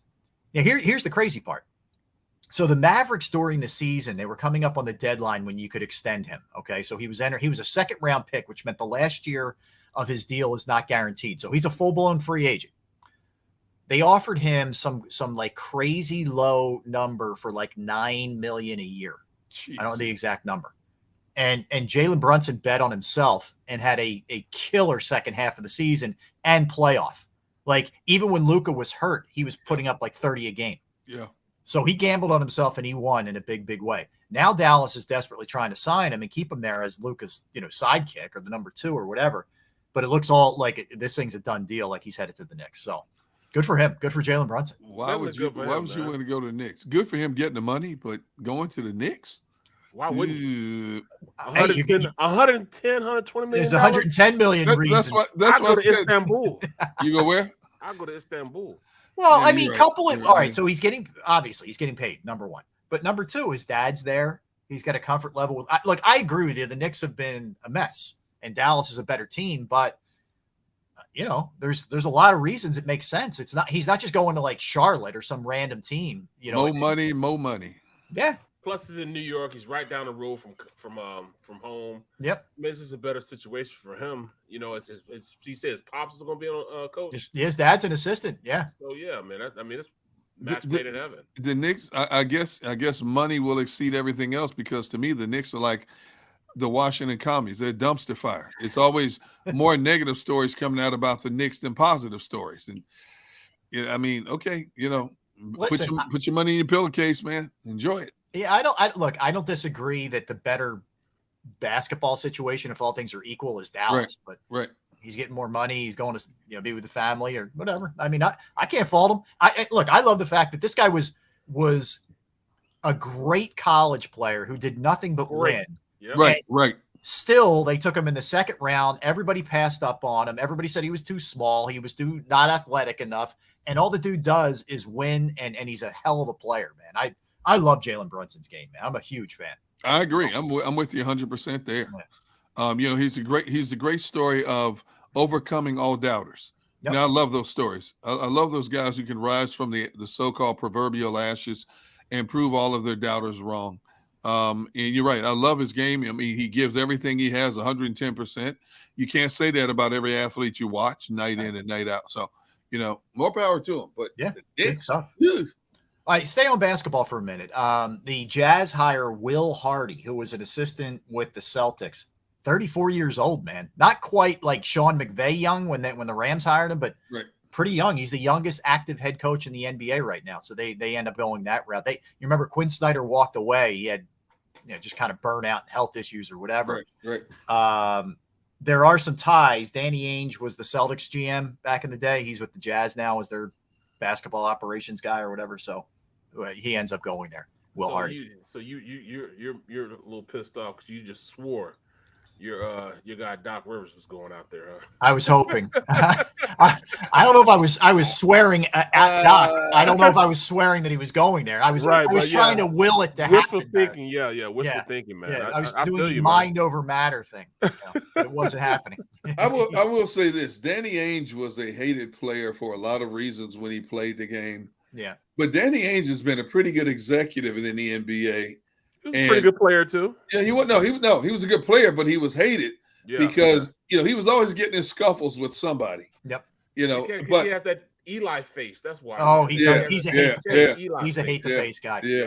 100%. But he's been a pretty good executive in the NBA, and if he picked this guy, handpicked this guy, there's a reason. I'm sure it's, hey, look, a young guy who knows his basketball, who can relate to today's player. Yeah. That's huge in today's game. I agree. So I'm looking forward to seeing what he can do with this Utah team, because for the last several years, this Utah team has been pretty good. I believe one year they had the best record in the West and still couldn't get to the NBA Finals.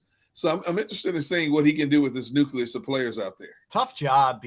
Tough to be in the West, right? You got to deal with Golden State. You got to deal with Phoenix. And I think the Clippers come back strong this year because Kawhi's coming back. Yep. So, it ain't easy out there, man. By any stretch, that's for sure. John Wall being out there too. Oh yeah, is that deal done yet?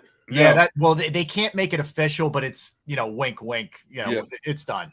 Pretty much. It's like Bear when you make those side deals with NBC. Them wink, wink deals. I'm just saying. You better get that wink, wink in ink, man. You know what I mean? Forget the wink, wink, get it in ink, as they say. I trust nobody. I trust nobody. I'll tell you, Angelo was trying to work you today, man. He was trying to get information out of me, but I've been in the game too long. Us and about other places and all over the place. I've been in the game too long. I knew exactly what they were trying to do. You were like a goalie. You were just like fending off shots, man, left and right. I don't know what to tell you. Did you hear when I said, well, Angelo, you know me, I'm the last one to know anything that's going on in the market.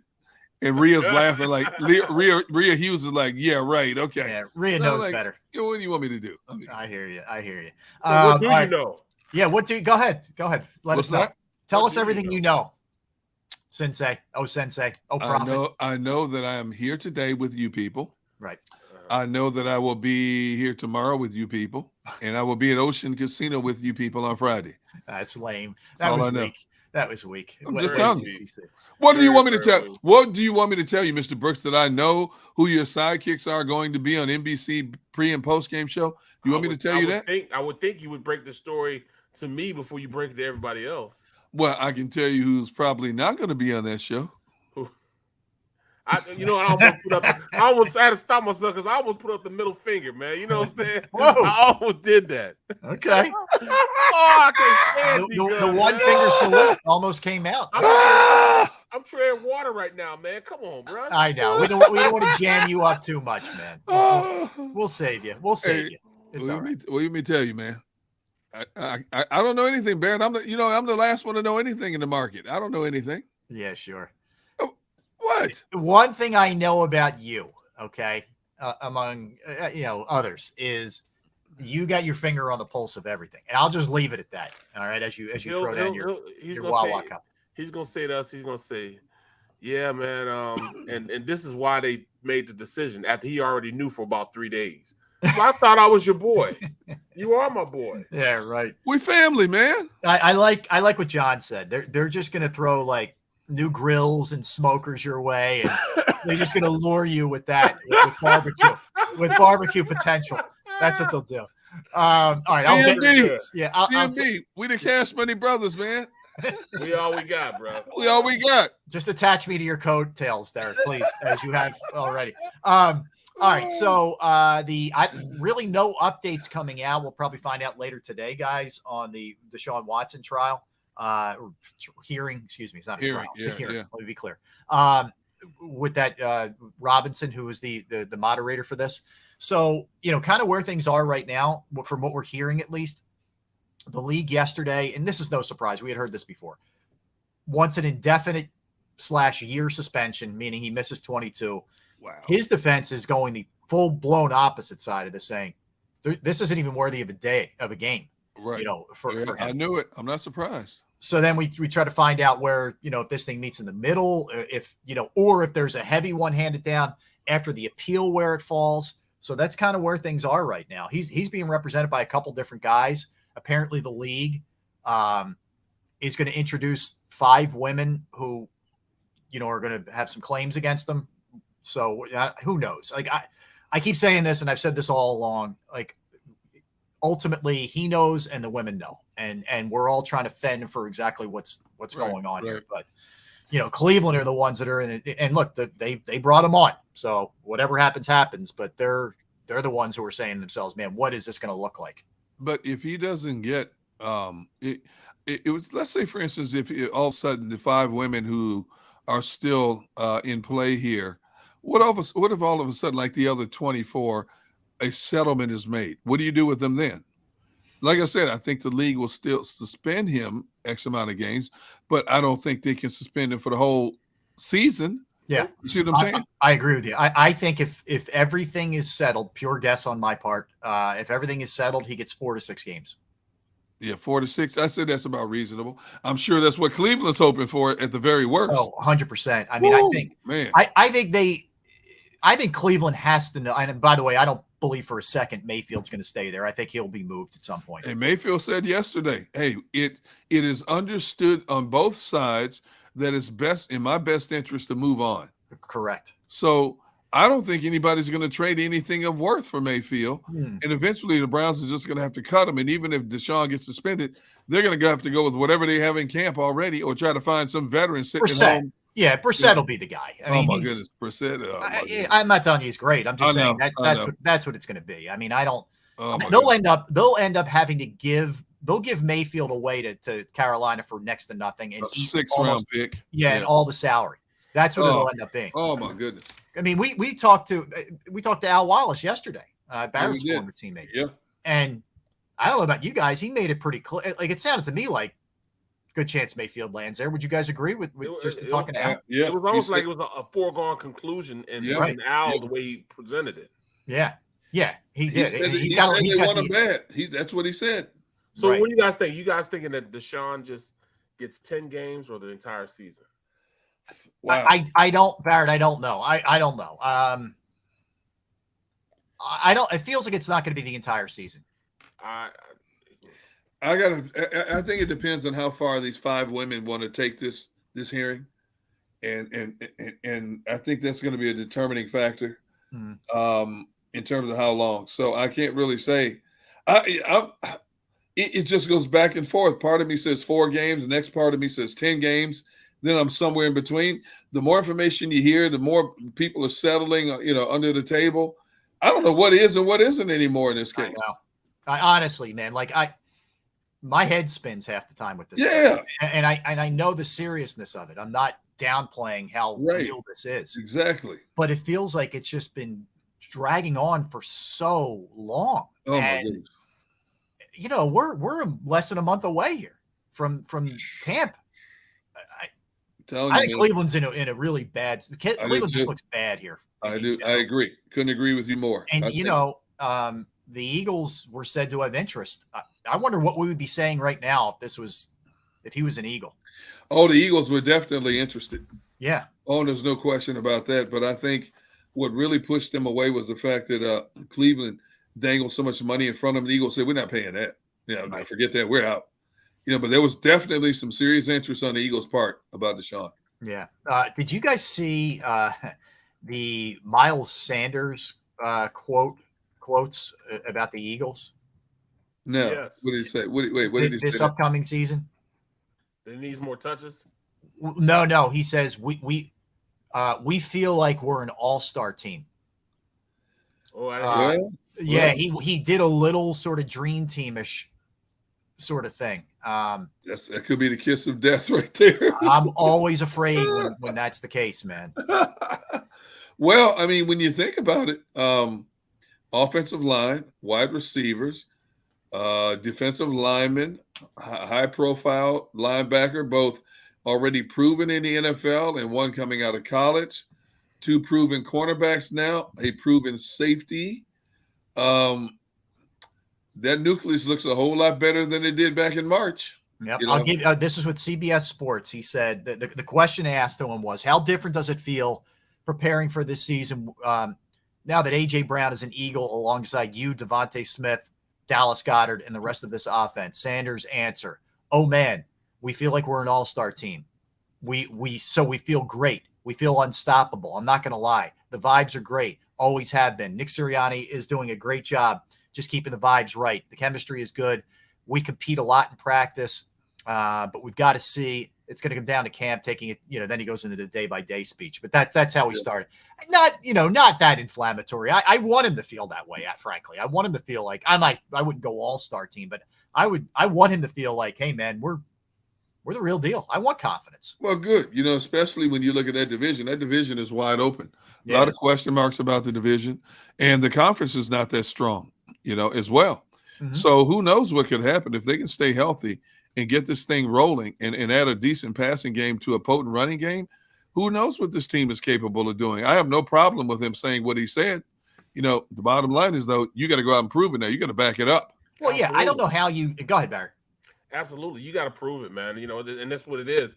But it's a lot of people proving that their lives are right in almost like a flux of which way their career is going to go, where they're going to be at. You got, you got the Eagles could possibly be paying Jalen Hurts $40 million a year if he turns out being the quarterback that he thinks that he is.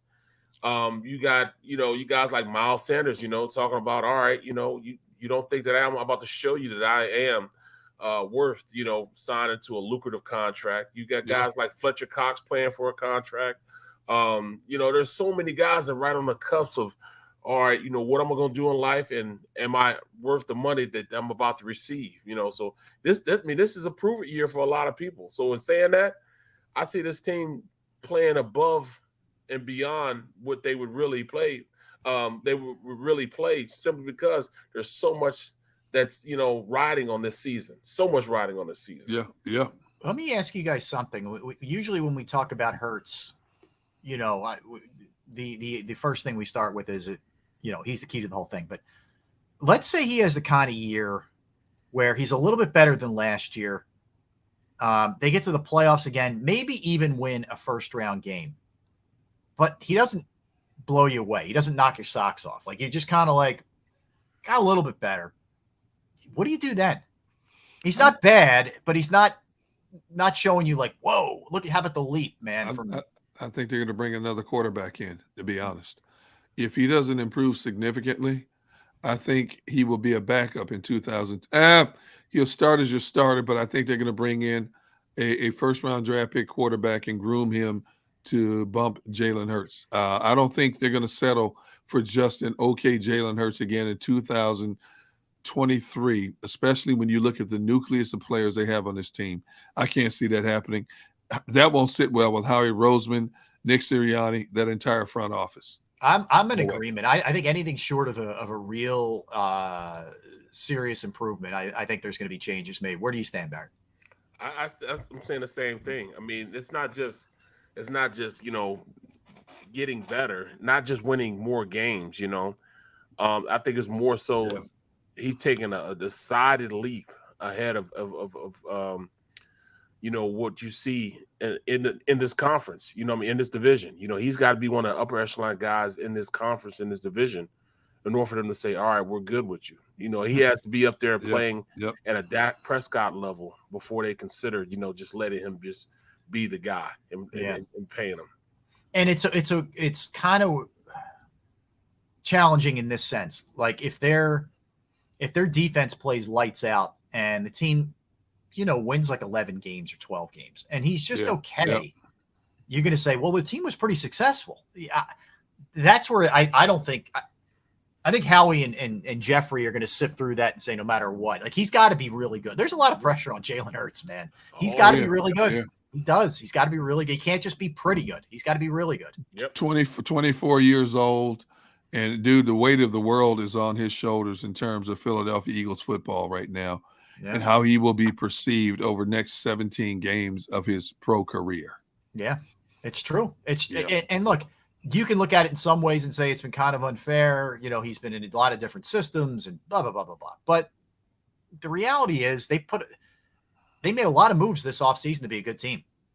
And they made a lot of moves to give him a premier receiver and, et cetera. And if they're not good, they're going to move on. I mean, they didn't set themselves up this way for no reason. They're set up now for him to either bleep or get off the pot and show them that he's the real deal. And if not, they're going to draft somebody high. I truly believe that. I think they're more inclined to go with the young guy in the draft rather than making a trade for somebody in season. Or no, I'm sorry, not in season, but next off season. Yep. Yeah. I don't see them trading for a veteran. I think they want to groom another young quarterback like a Carson Wentz, Nick Sirianni's way. I think Nick will have, just like Doug Peterson groomed Carson Wentz and Frank Reich groomed Carson Wentz their way. I think Shane Steichen and Nick Sirianni want the chance to groom a young quarterback their way to fit their system. So I can't see them going out and paying decent money for a proven vet. When you already have Jalen Hurts under a rookie contract, he's going to have to bite the bullet and understand every day he's riding on borrowed time because they brought in his first-round draft pick because they didn't believe in him in 2022.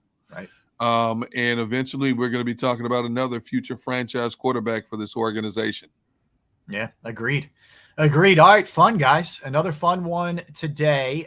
We'll be cranking it up at the same time tomorrow from 12 to 3. And again, two reminders. One, Friday we'll be at Ocean Resort. We'll get a locale for you. Hopefully be able to give that to you tomorrow where we're going to be at exactly. So that'll be on Friday, leading into the weekend. But yeah, so that'll be Friday. Tomorrow we'll be back at the same time. I want to thank Xander Krause for producing the program. Good job, Barrett. Good job, Derek. I am Rob. Thanks to everybody in the comment section, everybody listening, everybody streaming. We will talk to you tomorrow at the same time. Have a great day, everybody.